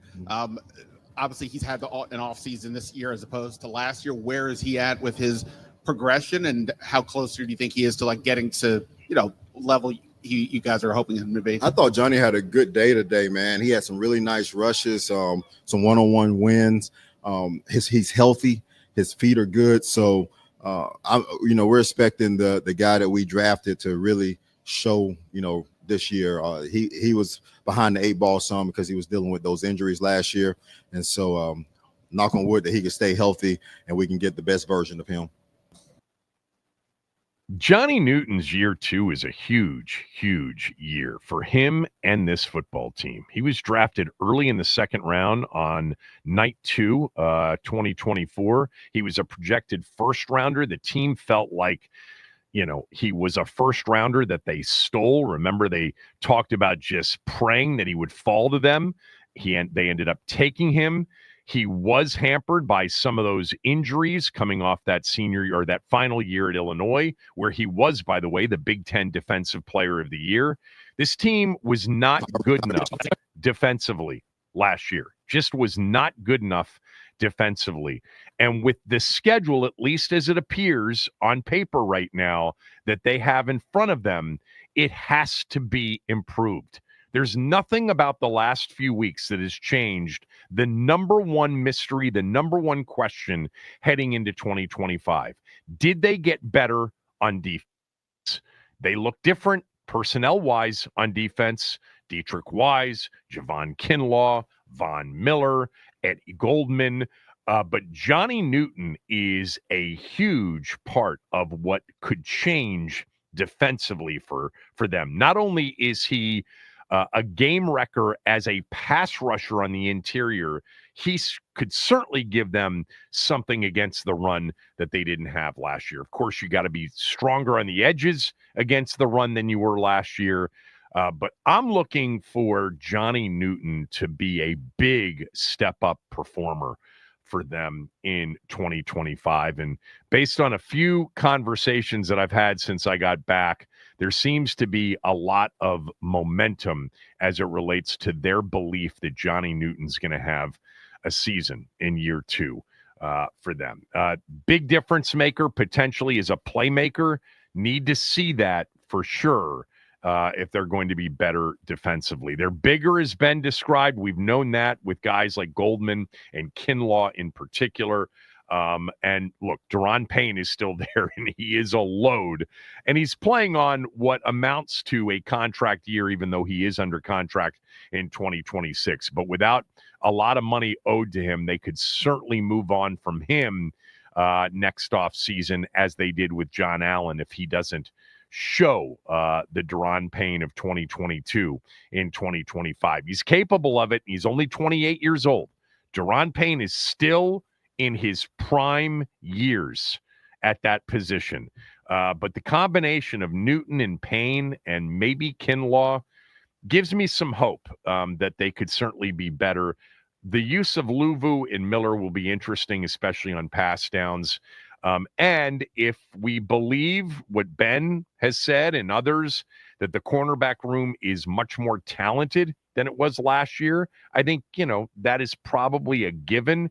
The issue is whether or not some of that talent is on the field and healthy enough, see Marshawn Lattimore, and ready to go quickly enough, soon enough, see Trey Amos. It's very rare that rookie corners end up playing the way Pat Surtain or Sauce Gardner played in their rookie seasons. More often than not, corners need, some seasoning. They need some experience, and they take their lumps if they're out on the field as rookies. And then typically in year 2 or year 3, you see that experience start to mesh with the talent, and you see a player emerge. But they've got to be better defensively. That is for sure, if they're going to have anything approaching last year in terms of total wins. Now, they could be the same as they were defensively last year, and I still feel like offensively they will be a very high-end offense. Terry's a big question mark as it relates to that, but I'm counting on Terry playing. Whether it's on the last year of his deal, whether it's on a full-fledged contract extension, or whether it's on some super short, contract extension, or as Ben said, adding incentives to 2025. Whatever it is, I'm expecting him to be on the field for certainly, the significant majority of regular season games. It certainly would not help him if he isn't. And it would be a blow to the team if he weren't out there. But offensively, they should still be a dynamic team because we've got constant and consistency and continuity at the coordinator and quarterback positions. So if they weren't significantly improved on defense, I still think they could win 9 or 10 games and be a playoff team. But if they're going to be anything resembling what they were, which was dangerous when we got to January, they've got to improve defensively. All right, back to Terry McLaurin, because this is what I want to know from all of you. And we're going to open up phone lines right now at 301-230-0980. 301-230-0980. Where are you right now? I wanted to sort of gauge the team Terry or team front office thing. We can do that. But really what I want to find out from you is what you think will happen. Do you think he'll get a contract extension before the opener? Do you think he'll just play on the last year of his deal, beginning with the season opener? Do you think he'll hold out from regular season games, or do you think the team will actually trade him? Okay, so 4 options there. Do you think he ends up getting a contract extension before the opener? He ends up playing just on the final year of his deal, starting with the opener against the Giants. He ends up holding out for a couple of regular season games, or they actually end up trading him. Which of the 4 do you think happens, and why? I'm still going to bet on, not a lot, all right? This would be kind of a minimum wagered, bet, and it would be that he gets some form of an extension before the opener, and he's in the fold, and we're ready to roll with him being happy, content that he got something from the team, but maybe he's got some flexibility sooner rather than later. Maybe it's not after next year, but maybe it's after 2026. I don't know if, building up the incentives would be the way to go, but I think, and I would wager on, not a lot, but that there's some form of a contract extension, agreement that happens between now and the opener. I think the chance of trade is 0. I just don't think you'd get enough back for him for the team to go forward with it. He's under contract. He needs to play. They need him. I also think, as I described in the first hour, there is sort of a benefit to the team if it doesn't work out to pay as you go. The $15.5 million in base salary this year, and then if you use the tag in 2026, $28.6 million, that's $44.1 million for 2 years, and it's pay as you go rather than $50 to $60 million up front in 2 weeks or whenever a contract extension would be agreed to. There is some financial benefit to the team not extending him. Now, you lose some cap flexibility next year, but they're not going to need a lot of cap flexibility next year. They're going to need more cap flexibility in 2027 after they pay Jaden Daniels $500 million or whatever it'll end up being. So there is some benefit in paying less and paying as you go rather than paying more and paying up front for the team. Yeah, you don't have them in 2027. You can always use the franchise tag twice. I doubt that they would do that. This team did it once before in 2016 and in 2017. But they won't do that, but they could certainly use it next year. I don't see them trading him. I think that is the absolute bottom rung of possibilities. I think he plays on something that looks like a contract extension or a full-blown contract extension as number 1. I think number 2 is he ends up playing, 17 games if he's healthy, including the opener on the last year of his deal. I think 3rd would be he decides to hold out for a game or 2, trying to gain some leverage. And then lastly, trade request. 301-230-0980. What's your prediction on what will happen. I gave you the 4 options. Those are the only 4. Contract extension, no contract extension, he holds out from a couple of regular season games, or he gets traded. Which of those 4 things happens, and why or why not? Kevin Sheehan Show, the Team 980 and the team980.com.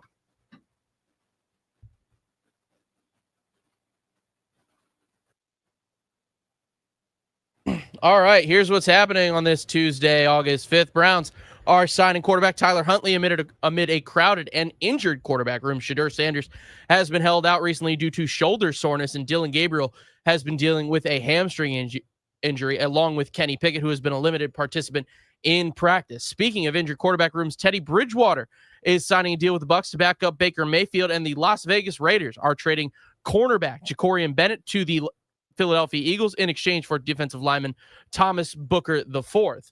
Tonight, the Nats are calling up Cade Cavalli from AAA Rochester. He will make his debut tomorrow. Tonight, the Nats, they take on the Athletics. Mackenzie Gore expected to get the start against Luis Severino. First pitch at 6:45. Nats on deck with Charlie and Dave at 6:15. This update is sponsored by the Team 980 YouTube page. Just open the app, type in the Team 980, hit subscribe. Kevin Sheehan is live from 10 to 1. And Craig Hoffman from 4 to 7. Don't forget to like the streams and turn on notifications to stay up to date on all things DC sports. And that is what's trending.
I want your Terry contract prediction.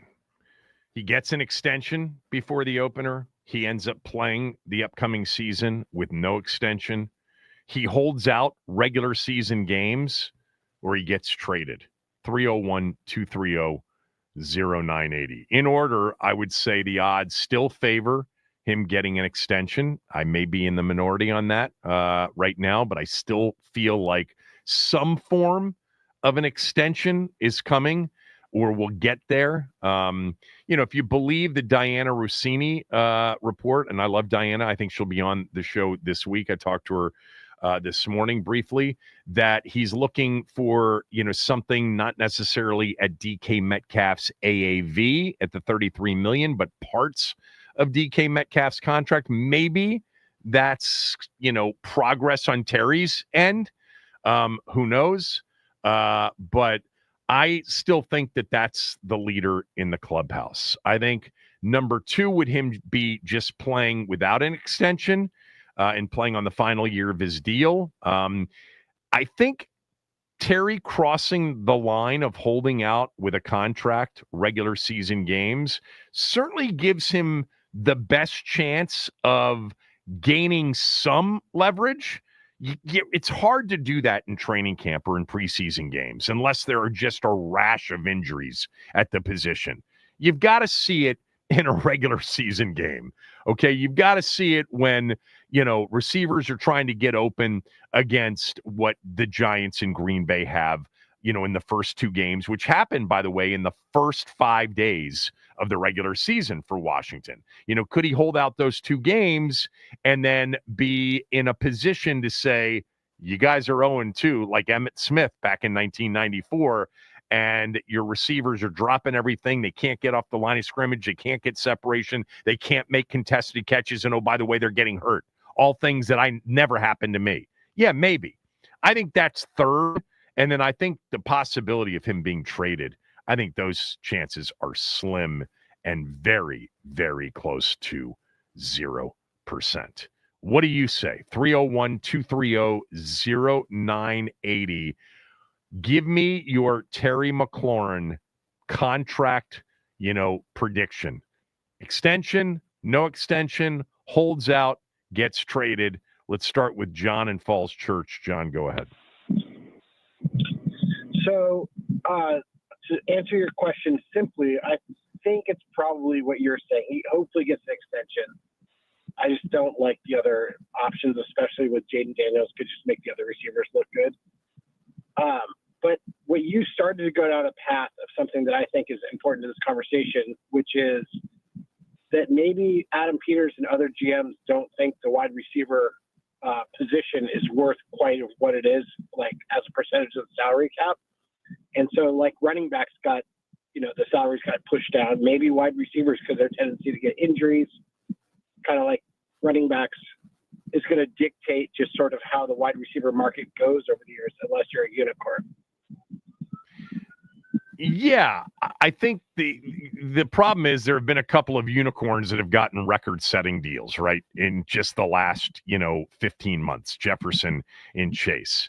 Metcalf got a ridiculous deal. Garrett Wilson just got a really good deal, although I think Garrett Wilson signed too early in my view.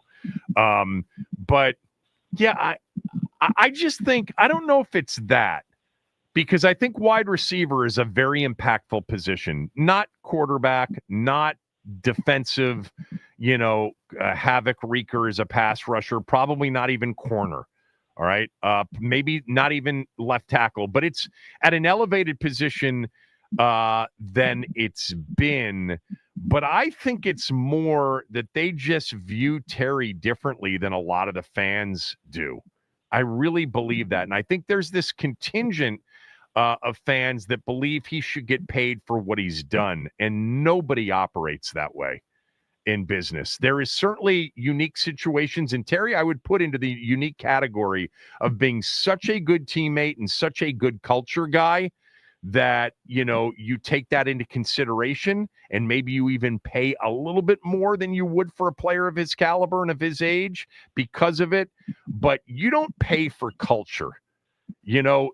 Overpaying actually is a detriment at times to the creation of a winning business culture. But thanks for the call, John. Appreciate it. Let's go to Ralphie in Rockville. Ralphie, go ahead. Hey, Kevin. I think a contract extension for Terry gets done. I think they settle at probably $28 million and for 3 years. But I think if it was me, I would kind of I would trade Terry. I think Adam Peters. At first he didn't want to look like the bad guy, but since Terry asked for a trade, he wouldn't be looked at as a bad guy because Terry asked for the trade. And I have an interesting trade proposition to see if you would take. Oh boy. The Lions, go ahead. But listen, this is a good one. But since the Lions are in win it now mode, right? And they said, hey, Kevin, we want Terry McLaurin. We'll give you Jameson Williamson, who's a headache, but is a massive talent. He's going into a contract year as well. And you guys can do what you want to do with that, and we'll give you a 2nd round pick and a 5th round pick. Would you do it? Jameson Williams is it's certainly an electric player with the ball in his hands in particular. I'm just trying to size up whether or not that's a fair deal for the Lions. It seems like a lot too much that the Lions would be giving up. And the Lions, didn't they draft somebody at wide receiver early in the draft? And they like Tim Patrick a lot too. I'm sorry? Don't they like Tim Patrick a lot too? Yeah, but didn't they draft somebody good in the 2nd round of the draft? Look up I'm draft. looking now. Tyleek was their 1st round pick, and then the 2nd round, Tate Ratledge, another offensive lineman. Oh yeah, Tesla Tesla from Arkansas. Yeah, they drafted him. They like him a lot too. Big, strong dude who can run. I don't know what he looks like in camp, but I've seen that. Seems like a lot, and seems like it would be certainly interesting. But Jameson Williams, to your point, is missed games, right? Didn't he get suspended for the gambling thing as a rookie? Sure did. And he also, on a reverse, scored a touchdown in the playoff game against us. And nobody touched him on that play either. He also threw a pick. Anybody got a finger on him. Yeah. And threw an interception, a dumb interception. But that was a stupid call in the game. Stupid call. True. They did not. Detroit did not have to do anything fancy to move the ball. They should have given the ball to Jahmyr Gibbs 30 times in the game, and we would have been down to the wire in that game. Ralphie, thanks. Appreciate it, as always. Let's go to Frank in Charlotte. Frank, give me your Terry team contract prediction. He gets an extension, he plays without an extension, he holds out regular season games, or he gets traded. What do you say? Hey, good morning, Kevin. Glad to hear your voice again. I'm glad you enjoyed Costa Rica. But check it out. I think what's going to happen is that he is going to hold out, and it's going to get real messy during the season. I think it's going to get so bad, and then if he does come back, he's going to fake those little injuries, those little, the little ankle injury or hamstring or soft tissue, whatever, just so the team can force the team's hand to where they can do some type of trade compensation. Because I think it's gotten to that point now because they offered him a little bit more than what Cortland Finnegan is getting right now. But 26, maybe 27, somewhere around there in that area. Well, how do you know that? I don't know that. That's what everybody's reporting on TV. They're saying they offered him a little bit more than Cortland Finnegan. That's Stephen A. Smith reported that $27 million number, I think somewhere around last week, towards the end, like Thursday or Friday. Okay. I mean, yeah. And Stephen A. Smith is not an NFL reporter. No, he's not a reporter, but I think 30 is going to get it done. 31 million is going to get it done for him. I mean, that's where he's at now. He's not going to. Well, let's go back to what you said. You said that he's going to hold out. That's your prediction, and it's going to turn into a big mess. I believe that. Yes. It only turns into a big mess if they're a mess on the field without him. There is a chance they won't be a mess on the field without him. Do we all agree that there is a chance that Jaden Daniels is so freaking good that he elevates everything around him, and Deebo Samuel, who has been impressive so far in camp, turns into Deebo Samuel again, and that they, maybe are different offensively because they don't have Terry, but they're still effective offensively?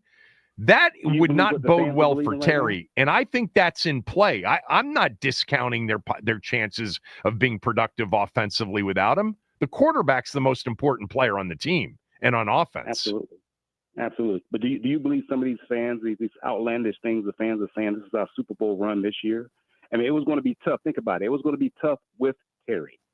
And then now, Well, Terry, who draws away that double I'm coverage, I'm in who the draws Super away Bowl that window space. with those fans. This is this is why I want it to get done. I want Terry to be out there. By the way, you're contemplating and suggesting something that would really be anti-Terry's personality. And maybe we've already seen some anti-Terry's personality already. I'll agree with you on that. But I just, Frank, can't see him because it's not going to help him. And man, is he going to get fined a bunch? And he's going to be missing paychecks. You know, it gets very expensive when you start holding out games. I can't imagine that he crosses that line and holds out games, even though I'm also saying it's his best chance to gain any leverage to see if they would really suck offensively without him. But I think that's taking a chance too. All right, Rylan, Eric, Joe, Greg, Keith, everybody on hold, stay there. We'll take calls next segment. The question is, simply put, how does this thing end? Does Terry get an extension before the regular season begins? Does he play the regular season, the entirety of it, without an extension on the final year of his deal? Does he hold out regular season games, or does he get traded? 301-230-0980. I also put it out as a poll on X, so you can vote on that at Kevin Sheehan, DC. Back after this.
Not a lot of votes in so far because we just put it up, but I'm actually surprised with the results on the poll that I have at Kevin Sheehan DC.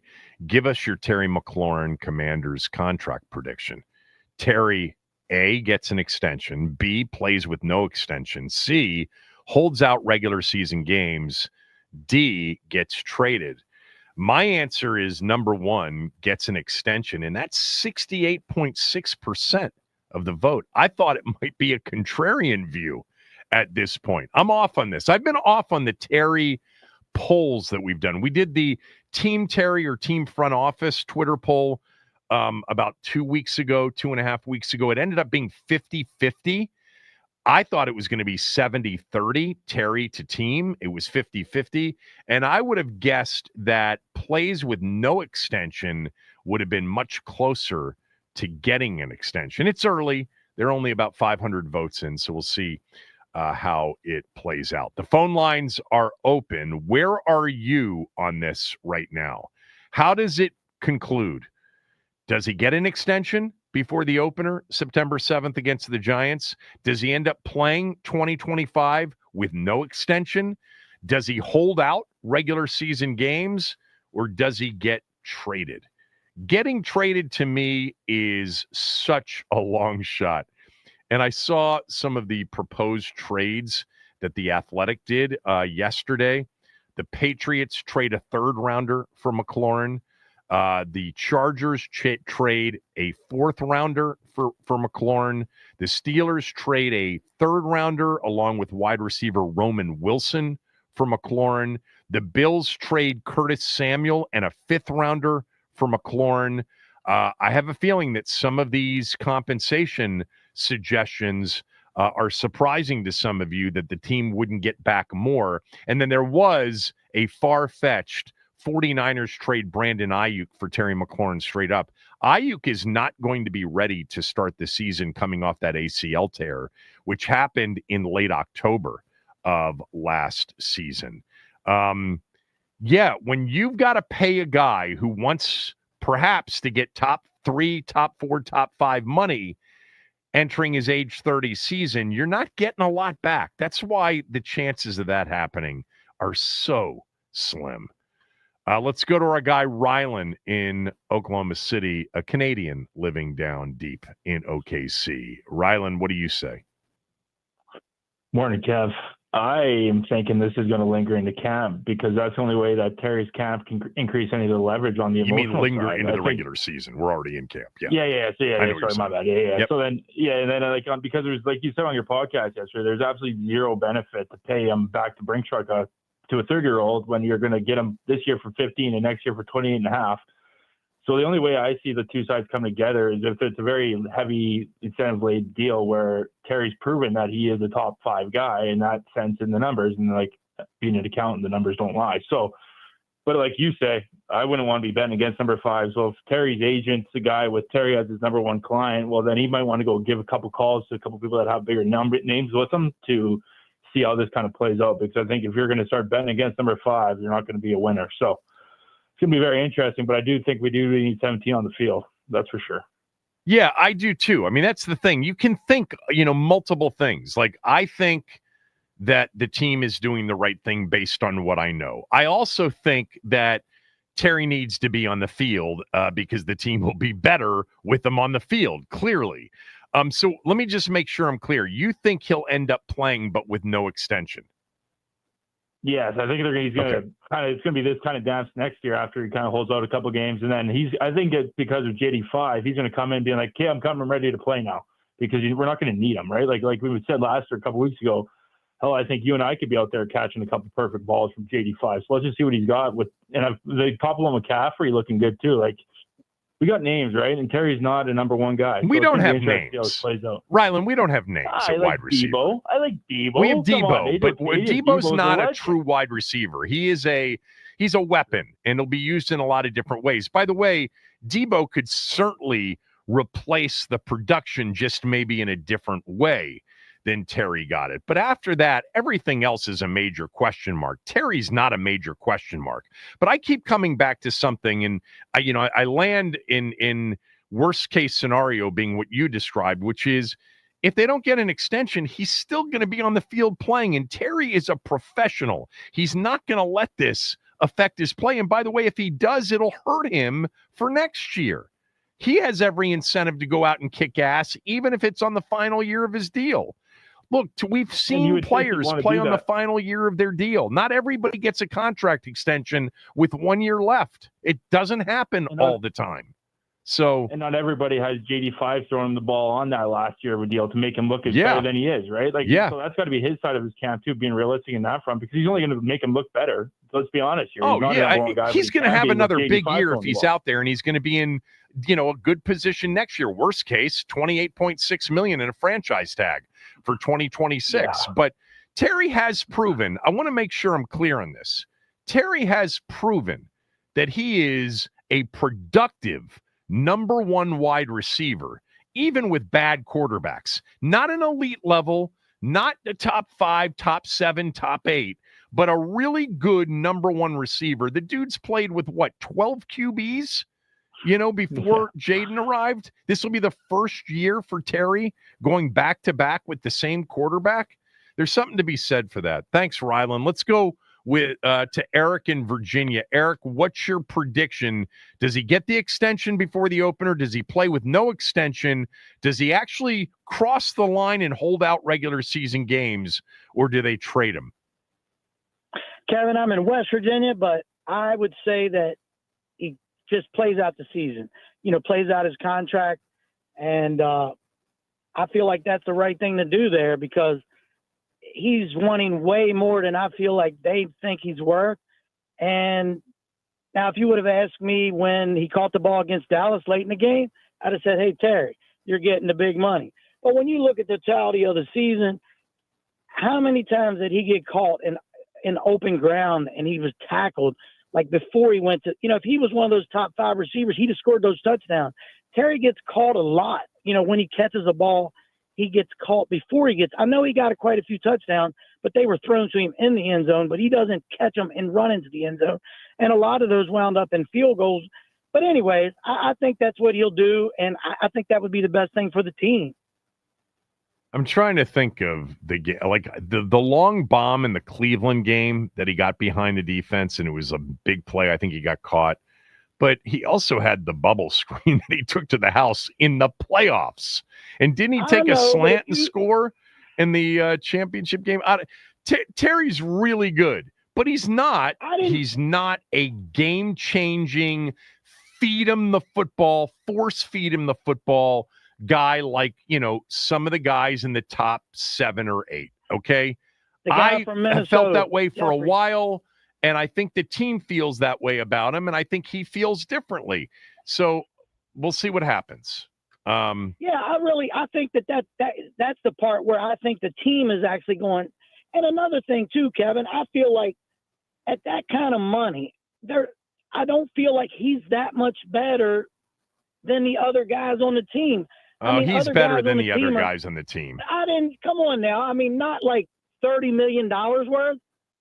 Well, I mean, you don't have, other than Debo, who's playing on, a 1-year deal 19? Now with this team. You don't have anybody else that you're paying at wide receiver.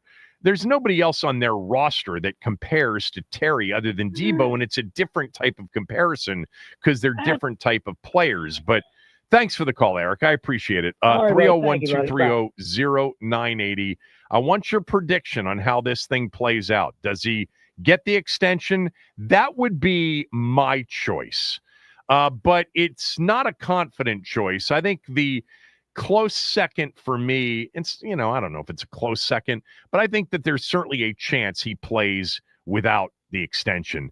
I think holding out regular season games is a line he won't cross, but it actually may be the line that gives him a chance at gaining some financial leverage because he has none of it right now.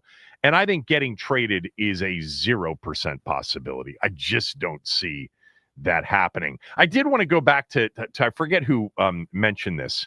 I think it was Rylan that talked about maybe it gets messy.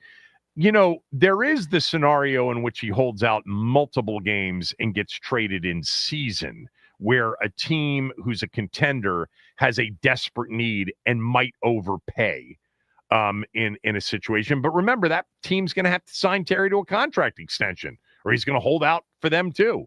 I just don't see him holding out, though. I just think Terry is a different breed.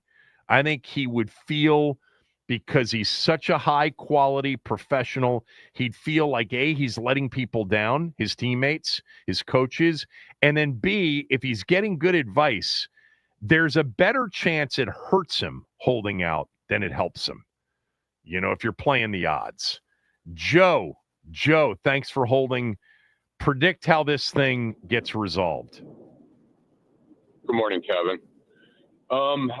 If I'm the team, I'm definitely paying as I go. I mean, I'm actually, I guess, maybe in the minority after listening to the station last week with the other hosts on the show and a lot of the callers that apparently think Terry McLaurin is a future Hall of Famer. But I'm looking at a guy who's 30 years old, who's not a top 10 wide receiver in the league by most metrics. And he wants like top 3, top 4 money. And I hear you saying this too, Kevin, about, this guy, he's such a professional, he's such this, he's such that. Well, is he? Because this is the second contract holdout that Terry McLaurin's gone through. And the fact of the matter is the man is under contract this year. He missed OTAs in a minute. And I know the business of the league and all the rest of it, but he needs to be in camp and participating and living up to his end of the contract that he signed a mere 3 years ago or 2.5 years ago, however long it's been. And I am, shocked by people that are like, oh, we'll just trade him. Like that's even a possibility. The fact is Terry's here for $15 million this year. They franchise him next year, and let's see how this thing plays out over the next 2 years, because a 32-year-old wide receiver is not worth $30 million. Now, if you were to ask me what kind of contract would I give Terry, I'd say $85 million, 3 years, maybe guarantee close to 60 of it, because that's what he's worth in this market. Yeah, something like that, I think, makes a lot of sense, what you just described. I would say this, though, and I think we're in agreement on almost everything, that it is not unusual, and actually it typically happens that a really good player, and he's not 35, he's 29 right now, he's going to turn 30 very early in the season, negotiates a contract extension before the final year of his deal, because it's beneficial to both parties.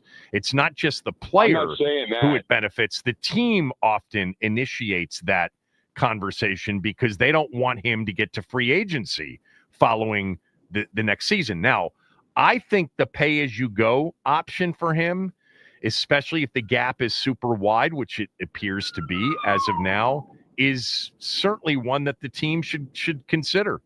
It's just a lot less expensive. And they know he's such a professional that they're going to get his best, because it benefits him to get to produce at a high level in 2025. So, absolutely. And I understand that most players negotiate, at this time when they're a player of Terry McLaurin's caliber. No doubt about that. Teams want to do that. The teams initiate it more times than not. Absolutely. But you know what? That doesn't mean you don't practice. That doesn't mean you hold out at camp. You're negotiating a new contract while you're already under contract. You honor the contract that you signed. I mean, this was just a 3-year extension that he signed. So this is the last year of a 3-year extension that he signed, and he's already like, oh, I'm holding out because I want more money. Okay, great. Negotiate. Let's see what happens. Work it out. But get your ass into camp, because Joe, you're too idealistic on this. I mean, there are too many risks. He's got he thinks this is his opportunity for one last big deal, and he's not going to put that at risk by being out there and potentially getting injured, which would screw everything for him. I get that part of it. Look, there's a big old school mentality for me too when it comes to these things, but I understand the player and the position he's in and wanting to get it now. I understand why the team would want to discuss a contract extension now. And I understand that the team would probably understand why he missed OTAs and minicamp and isn't participating as a hold-in in training camp. But if the gap is wide, the pay-as-you-go may be the most attractive for the team. Thanks for the call. Obviously, the gap is damn It near appears $10 to million be. a year. It certainly appears to be a wide gap. Thanks, Joe, as always. Good call. Let's go to Keith in Clinton. Keith, what do you say? Hey, listen, I'm all about getting your money, but I'm all about honoring your contract. You just sit up there and you got a new contract, right? You negotiated the contract. They gave you what you want. If the guy who cuts my grass negotiates a 3-year contract and I tell him, okay, you got 3 years to cut my grass, and now this year's his last year and he's telling me he's not going to cut my grass until we negotiate on a new contract and this one is not even over. Well, what if he's the best like, grass cutter there's ever been, and he's telling you, look, we can negotiate something that takes me beyond just one more year, or I'm actually going to do everybody in the neighborhood because they're already offering me a lot more money after next year, and I'm not going to do your lawn next year. I mean, this is hardly the apples to apples that we're looking for. But you're being, and I'm not criticizing it. There's an old school part of this for me too. But it tends to be a little bit impractical in sports when you have such a limited shelf life as an athlete. And by the way, teams have a limited opportunity for that player to play at a high level for them. And look, this team wants to win it all this year or next year with Jaden on a rookie deal. So there is. Well, he's messing it up right now. Boy, this is interesting to me, man. The overwhelming thought, man, is that he's messing it up. I think he's not done himself a lot of favors here over the last couple of weeks. I would agree with that. I think it started with that ridiculous marathon press conference. That was horrible advice by his agent. Horrible. He does not need to sell himself. He doesn't. We know what he is. They know what he is. The league knows what he is. He should get somewhere around $28 million a year for 3 years. Whoever called in and said 3 for 85, that seems about right with 50 to 60 of it guaranteed. Do that, call it a day. He's got 4 years left, including this year. And then, let's get that done. If he's looking for 30, 31, 32, 33 to be paid in that top 3 or 4, it's too much. It's not what he is. He's never been that. He's not that now, and he's not going to be that. He's not a take a game over, force feed 15, 16 targets to receiver. He's just very good at a lot of different things. And man, is he a great culture guy. Samu, what's up, buddy? Hope you're well. Hey, how you doing, Kevin? So what do you think? So I agree with you on most things. And let me just preface this by saying that I like probably all the callers. Absolutely love Terry. But I think there's about a 63, I've assigned numbers here, 63% chance that he will play without a new contract. I think there's about a 35% chance that they'll work something out, and 2% chance of a trade and 0% chance of a holdout. I mean, I agree with a couple of the other callers and with what you've said, that he has no leverage, but it's also, he's under contract, and guess what? He's breaching the contract if he doesn't show up. And so if he's sitting out of games, I'm telling him, hey, you either come back right now or you're not getting anything this year. I mean, I just play hardball. You certainly can't Le'Veon Bell it. Like that didn't work, and it was a disaster, and it would be a disaster for him too. The only reason I say there's at least a shred of a chance, and I don't think it'll happen either, for the reasons that you've stated, is it's the only way he could gain some leverage in the negotiation is if you got to real games and they were flailing without him, which I don't think will happen personally. I mean, I agree that it would give him a little bit of leverage, but not much, because it's call your bluff time. It's like, hey, we've got a lot less to lose than you do, because you've got, your 15 million plus the prorated bonus. I assume he would lose that as well. I would think for if he doesn't show up. So I love the guy. And by the way, being fined simultaneously. Right, exactly. And I think that around the 28 number for 3 years is a fair number. I wouldn't mind it if they loaded up some incentives for years 2 and 3. I wouldn't do it for year 1 because he's under contract for a lesser amount already, so he's already getting a bonus for that. But load it, hey, if you go out and have like a better year in years 2 and 3 than you had this year, then by all means, then he goes up to the 32, 33 range. And I know that can, mess with your salary cap for those years, but at least it's before Jaden becomes a free agent. So, it should be okay with that. But I don't mind paying the guy if he produces at the really high level. But it's also, if he goes to another team, I'm sorry, he's not going to put up the same kind of numbers with another quarterback. He's playing with an elite quarterback, and they've got an opportunity to be really amazing together, and they've already been amazing, and they're, I think they're going to get better. So, he has great opportunities to do, big things here. Yeah, no, anyway, I think, I hope it gets resolved. If we took the contract out of it, the team needs him and he needs the team. Like, at least that's in the mix here. It isn't always the case, but the team needs him because they're trying to be really good right now.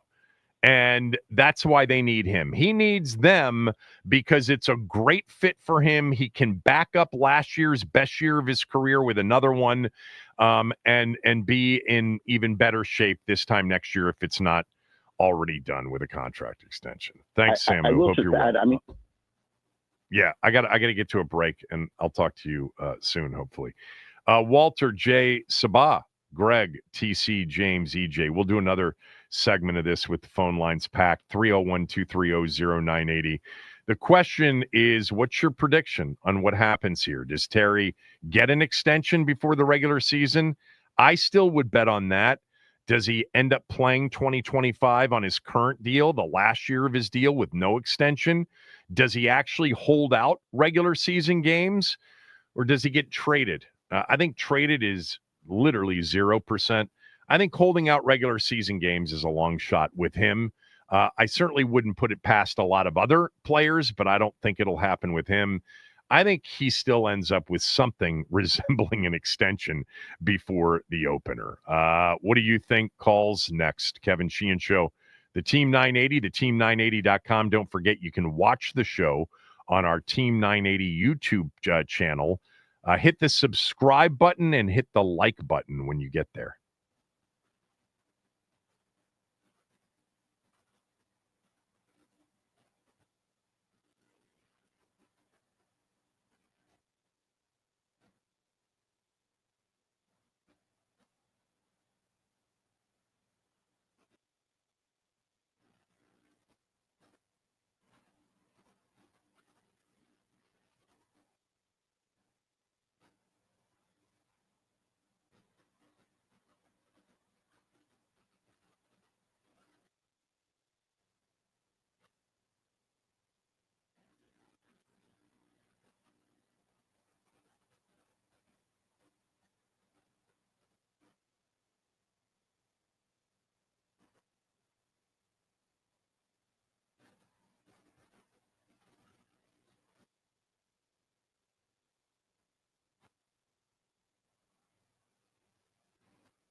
This summer, if your AC's been working overtime to keep your house cool and comfortable, you should change that. 24/7 running of the air conditioning isn't healthy for the air conditioner, and it's not healthy for your air conditioning bill that you receive monthly. Look, the heat went away at the end of last week and over the weekend, but I looked at the extended. Next week, it's coming back. If you've got older windows, you should call Window Nation and look at new windows, custom built, high quality, outstanding insulation windows from Window Nation.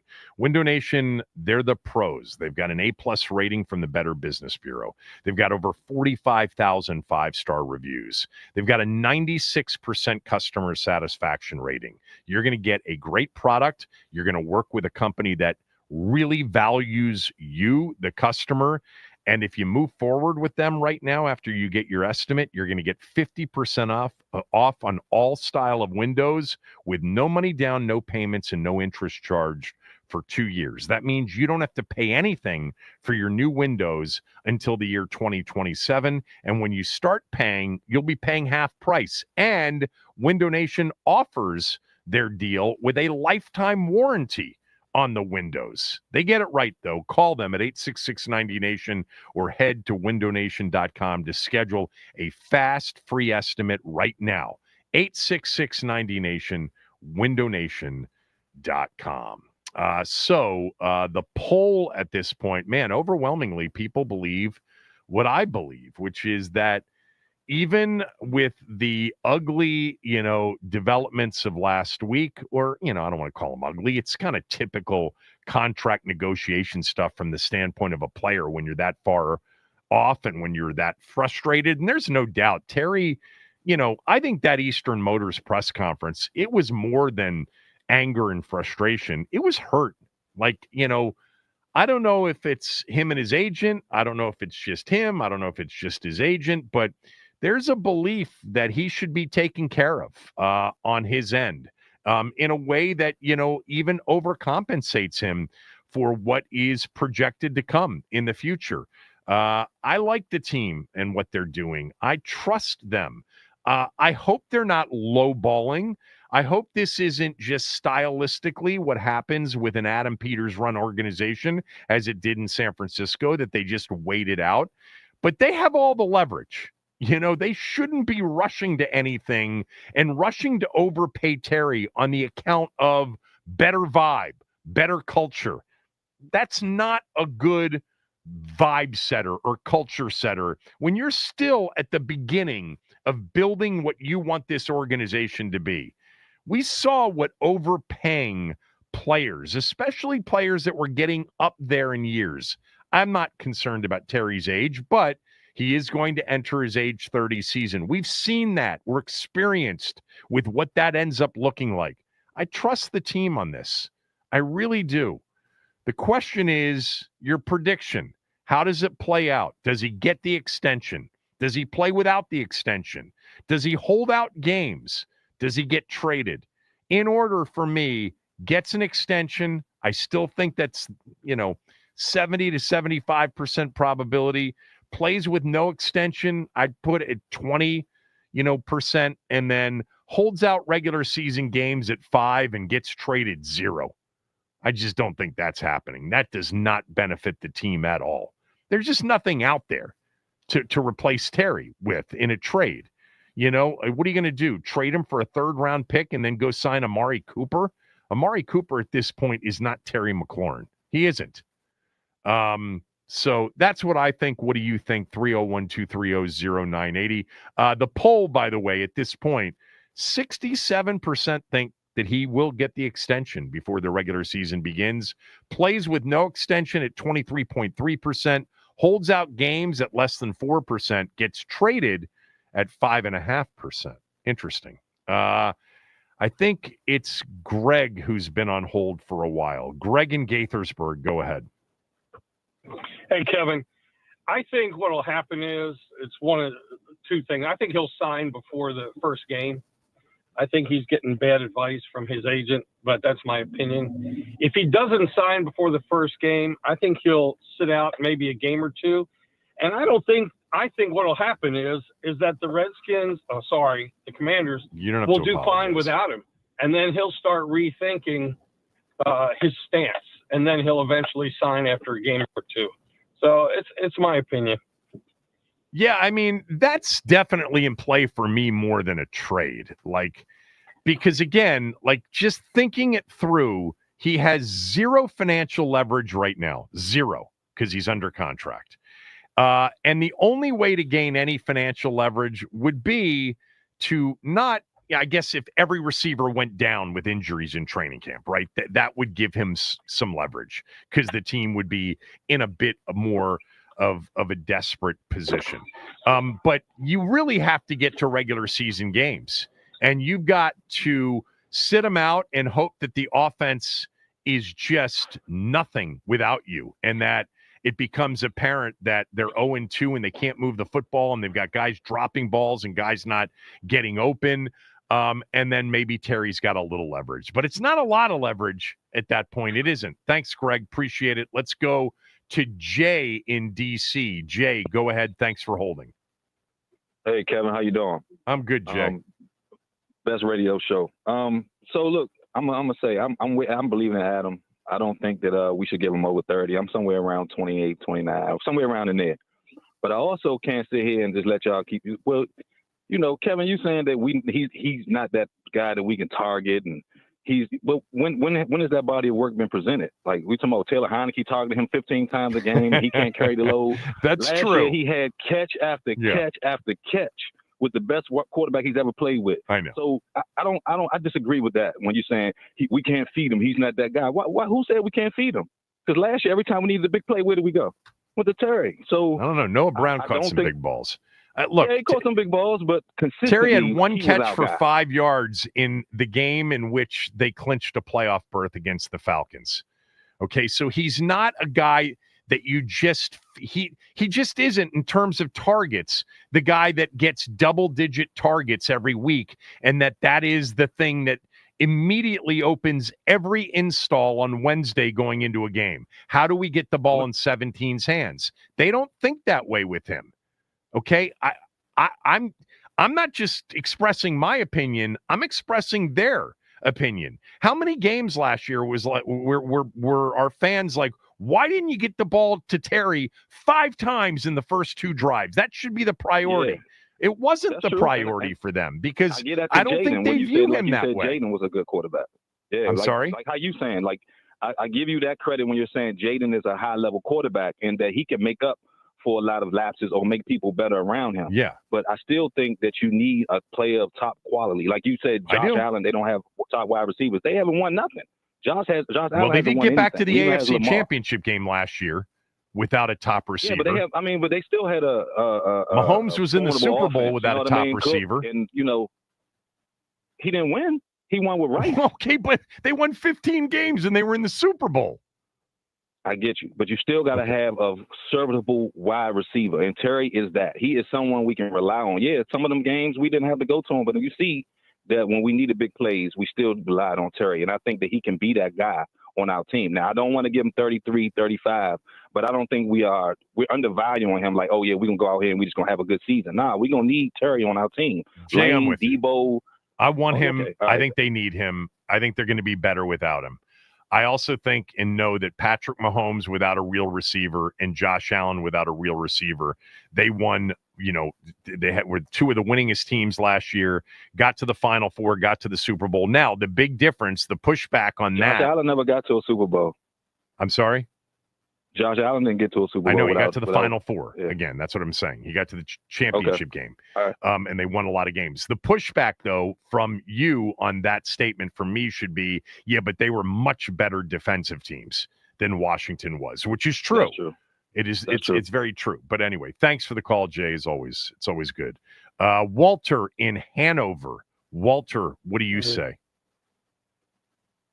Yes, sir. How you doing? Thanks for having me, Kevin. Sure, Walter. Love to be on the show when I can. So let's go ahead and talk about why we need them, right? Because in a nutshell, we do need them. And if anybody says anything different, then they're totally wrong. And should he get paid? Should he get his payday extension? Yes, absolutely. between 28 and 32, I'm good with it. Guaranteed 65. Let's make it happen because we need him. And one caller earlier before the second segment was saying that he didn't have any big plays. I mean, he had a lot of big plays. Play against Dallas, he had a lot of big plays. That play against Dallas. If the 86-yarder went for two, it probably could have been game time. Yes, absolutely. Yeah. The 86-yarder. But and like I said, we need him. I think his agent is. How about the doing catch him in a Cincinnati? very big disservice. I mean, there were a lot of big plays last year from Terry McLaurin. That guy, he got it all wrong. That guy got it all wrong. But how do you not get this right? Peters is going to get it right. He's going to pay him, and he is probably one of the best guys that we've had in that front office for a long time. So you're right. He's going to get it right. He's not going to mess it up. And Terry's going to get his payday. His agent is a disservice a little bit, I'm thinking, because he's got him, got Terry, all in his feelings and stuff. And I get it. I understand. He wants that pay. I get it. Give it to him. He deserves it. He was a Redskin first. Yes or no? He was a Redskin first. So here's the problem that I have. I'm not in the camp of just give it to him because he's a great guy and a really good player. I'm not. I think that's a horrible precedent. I don't think that that's a culture builder. I know Terry is a take care of that kind of guy, and there is some uniqueness to this situation. But I'm trusting in the front office, and I just have a feeling the gap is so wide, and they'd probably be willing to pay him maybe a little bit above market, but they don't want to set a bad precedent by paying him way over what they believe he is worth. And look, they've got all the leverage, and the pay-as-you-go option becomes more attractive as we approach the regular season for them because he's got to play. Mm-hmm. He can't hold out. Yes. That would be a disaster for him. Correct. And one other thing, if you're going to pay this guy, pay him because he's not these guys in the past that we paid millions of dollars that produce nothing. This guy is a producer. Yeah, and he'll produce. No doubt he'll produce. And we need him now. So, yes, the coach I agree. These things are not mutually exclusive. They need him. He needs them. And at the same time, you can believe, as I do, that the team shouldn't overpay him significantly. Thanks very much, Walter. Let's go to Sabah, who's been on hold for a while. Sabah, go ahead. Hey there, Kevin. So I'm glad that other guy mentioned the quarterback I can't mention because, I tell you, McLaurin was amazing when it wasn't Jaden throwing the ball. Now he's just a guy. I think, honestly, what it's going to take. That's a unique way to look at it. He was amazing with Taylor Heineke, but he's just amazing. A guy now. Oh, yeah. Just a guy now. So, I mean, I remember the you understand why it gets positioned that way, right? Because Taylor Heineke isn't an NFL starting quarterback, and Jaden Daniels is an elite one. So there is some thought that Jaden elevates everybody around him, and that Terry McLaurin was the one that elevated Taylor Heineke. Really? Okay. Well, all I can say, it can't be both ways because Terry has made some amazing catches with both those quarterbacks. Sure, both those quarterbacks. Because Carson Wentz did nothing with Taylor Heineke. I mean, with that's a good Terry, comparison. nothing. Carson Wentz and did nothing. Jaden Daniels. Right. Yeah. Well, I'm just saying he's a number 2 overall pick, whatever. He was a franchise quarterback, whatever. Anyway, let's get to the contract. You really? Okay? Hold on. I want to get something on the table with you. I want to get something on the table with you. Because I've sensed this from various calls and multiple direct messages to me. You're not a big Jaden Daniels fan, are you? I am a big Jaden Daniels fan, but what I'm saying is he has a very good coordinator who Taylor Heineke did not. He has a very good coaching staff who Taylor Heineke did not. And he has a lot of things of design to where people literally wide open, which is great for our offense. And he is perfect for our team. I don't like the fact that just because he's good, we have to discount everyone else around him. Why can't both be true? That's what I don't like. Both can be true. Like to elevate both can be true. That's not the conversation. You were kind of comparing it to, like, why didn't Taylor Heineke get the same benefit of the doubt? Yeah. Well, I think it's obvious why he didn't. But it is a good point. Yeah. Taylor did not have Cliff Kingsbury, and did not have a stable organizational situation. Nothing. He was never the starter. He was never the starter. But he's in a good organization now, isn't he? Well, yeah, but they got Justin Herbert, so which is good. Well, I mean, it's Taylor Heineke, though. Is he pushing for the job? No. He's content now. His window was with us. He was nothing in Atlanta. Anyhow, let's move on to the next. I mean, he had a chance, right? Desmond Ridder was the starter. Yes, I know he had a chance. It seemed like he was protecting his body. Yeah, I don't know. He didn't seem to be all that like he was with Washington. Yeah, you're probably right. I just didn't see the fire that I saw him in Washington. Okay. I saw him hold back. He's like, I'm just going to make my $10 million a year, $8 million a year, and be a backup and live a great life. It's smart. It's smart. It's not what I like, but it's smart. Okay. But anyhow, so can we get to Terry? So first of all, I think the rule should be that when you're in a contract, you cannot negotiate. That's just what they have to do. But I know it won't happen. You get 1 month after your contract ends to negotiate. That's it. Because deadlines make deals. And it's 1 month after the season. If you don't make a deal, you get traded or you get cut. And if you do, you make the deal. Having said that, it is going to take, because Terry wants somewhere 32, whatever. So we want to give him about 27. So here's what's going to happen. You're going to do a 4-year deal, averaging 31, which is $124 million. You're going to give him $40 million at signing and $80 guaranteed. So basically, after 3 years, when he's no longer good and you let him go, you've basically paid him $27, $28 a year, and we're done. Both sides are happy. That's how you fix the deal. All right. That's you know what? That was the best part of the call, because there was some, I think some common sense applied there at the very end with your contract thought. Thanks, Sabah, as always. Let's go to TC in Maryland. TC's been on hold for a while. TC, go ahead. Thanks, Kevin, for taking my call. So Bob was okay with the contract. I like her contract. Everything else is she's out there. But anyway, it's entertaining. Yes, it is. Sometimes. So what I believe is, I'm going back to your question. Is he going to, for Terry, on Terry's side, he's making 15 right now. For him to try to get the money he wants right now, he is going to have to hold out games. Washington is not going to pay that price, because here's the problem with the whole issue. Adam Peters, they dropped the ball, because now the price that Terry wants is gone up, because of these 4 other receivers that negotiated before Adam Peters could already negotiate with Terry and got that down to wherever he wants, 26 or whatever, 27. He could have had that done already. He waited. And then I don't know what you're talking about. When was Terry willing to sign a deal that would have averaged $26 million a year? I'm saying, for example, here's what I'm going back to Adam Peters. Okay, you already knew that you had a contract that you last year you got Lattimore in the camp, right? You already knew that you was going after Tunsil. You went after Tunsil, right? But you went after Debo before Tunsil, correct? Isn't that it? Correct? Yeah, I think so. After the championship game, when you saw what was going on, you knew what Terry's contract is already. That's already established. So you knew that the guy was going to probably be asking for some kind of extension. You the GM, you got to know all this stuff. You project stuff years out. You don't wait till it just happened. You already knew this stuff was coming out, and it was coming.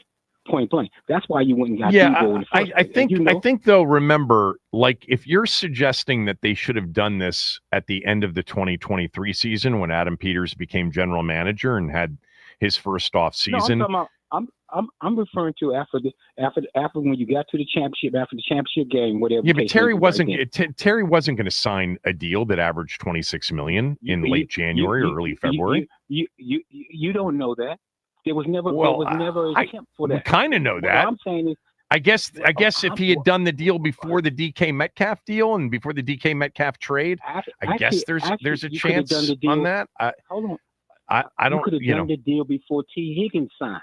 T. Higgins was the first one to sign, and then you knew the contract what T. Higgins was going to do was Chase, T. Higgins, and then all the other guys signed for 30. Metcalf, look, I think they probably equate Terry to T. Higgins. Well, they probably do, but Tease is the number 2 on that team. Well, he's number 2 on that team. He'd be a number 1 on a lot of teams. Yeah, but he's not on a lot of teams. He's Well, it doesn't matter. I mean, yes, they didn't have to pay him number 2 money at $28.75 million. They paid him like a number 1. Look, you might be right. Maybe they should have done it earlier. Maybe they should have been more aggressive. Maybe Terry would have taken a lot less in February. I doubt it, but maybe they could have done that. Maybe that's they where could I'm going have. because if he'd have done that, he was concentrating on getting Debo over here and Tunsil over here and those contracts over here, and then he forgot about the one you have here. Because now, I don't think they forgot about the one. I think they can multitask. I think there was a lot going on. And look, I think they probably started conversations with Terry right when the season ended. I mean, I don't think so. I don't. Well, okay. Well, maybe you know more. So. Thanks, TC. I got to get a couple of other calls in here before the end of the show.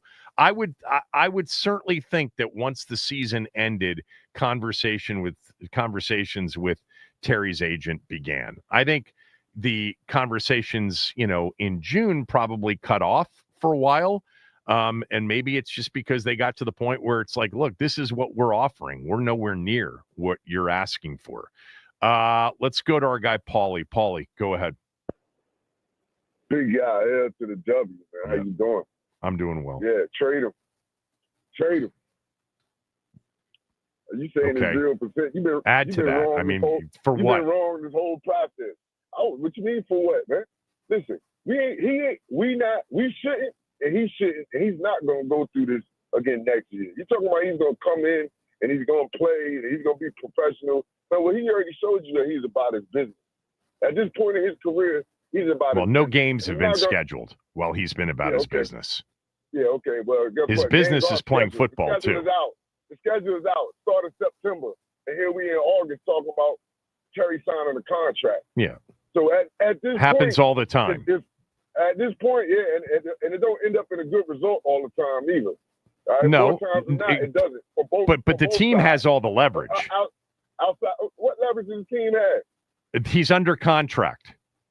Okay, man, don't hit it under contract. It's the NFL, man. They'll cut you in a heartbeat. Ain't no way. And they're not cutting him. No, I'm talking about. Why would they cut him? He needs to honor his contract. Man, come on, honor a guy compared it to cutting grass, bro. Are you going to get CTE from cutting grass? What? Big money, big business. That's a good one. That's a good one. That would have been a good comeback on the grass cutting call. They've got all the leverage because he can't hold out. What would he possibly gain by holding out other than what I've suggested, which is it's a disaster without him and he gains some leverage for the first time in the negotiation? Outside of him throwing him a little bit of money this year on the end of his contract, like Indianapolis did with Jonathan Taylor that a couple of years back, right? And telling him, okay, we won't tag you next year because we're not going to go through this whole scenario next year if he doesn't sign an extension. So if you're going to trade him next year, you might as well trade him. They control him next year too. We're not going to go through that because next year he will sit out again. We'll be going through the same. He's going to sit out and not take $28.6 million in a franchise tag. Okay, you'll see. This is a distraction, and he's a big part of that offense. This offense is very pedestrian without Terry. I know Jaden Daniels can elevate the season. He elevated Zacchaeus last year. Yep. Crowder, Noah Brown. He elevated Zacchaeus to that Atlanta game until when? Until it was third, fourth down. We needed a big catch, and he dropped the ball right in his hand. Which Terry doesn't do. Yep. Clutch player. Big time performer. This isn't the argument. This isn't the argument. You're not gonna get me to say that I disagree with what you're just talking about. They need Terry. They're better off with Terry. The issue is how is it going to get resolved? So give me your answer. Give me your answer. They're going to trade him? Trade him. To whom and for what? But hey, we got up to the trade deadline to figure that out now, don't you? Okay, so you're saying that they'll trade him before the deadline. So what's he going to do? He's going to hold out until he gets traded at the deadline? Is that your prediction? Eventually, look, my prediction is to trade him. That's my prediction. I don't know when. I don't know where. Okay. You want me to wear? You want me to wear the GM hat? Somebody give me a phone call. I guarantee you, I've been had this deal done either way. Trade him or sign him, one or the other. Let's see, because you've been wrong about this too. You said he was going to get an extension the whole time and the whole offseason as well. No, I didn't say that. Yes, you did. That's what you were saying. You've been saying that at every step. No doubt. Admitted way off. I thought it would be done by now. I'm very surprised we're at where we are. But you're surprised too. Here's the problem with not finding the middle ground. The team is not coming up on their number. How do you know that? About Terry and what he should want. What you mean? How do you know that? Because when he had that press conference 2 weeks ago, he said he had heard from the team in over a month. That means they had came up off their offer in that whole time. Yeah, but then once camp started, they said they had been in contact with him and they had conversations in the week, before camp. And then we getting all. I gotta go. I'm looking at the clock right now. Hard out. Yeah, to the W, baby. We're leaving today with Paulie's prediction that he's getting traded. I think that is a long shot. I actually hope he's right on that. Because I want to see what they get back for him. No, I'm kidding. They just wouldn't get much back for him. All right, done for the day. It's good to be back. I did not mean to take all of the show or an hour and a half of it just to talk about this. There are more things to catch up on tomorrow, and I'll be here for it. Chris is up next.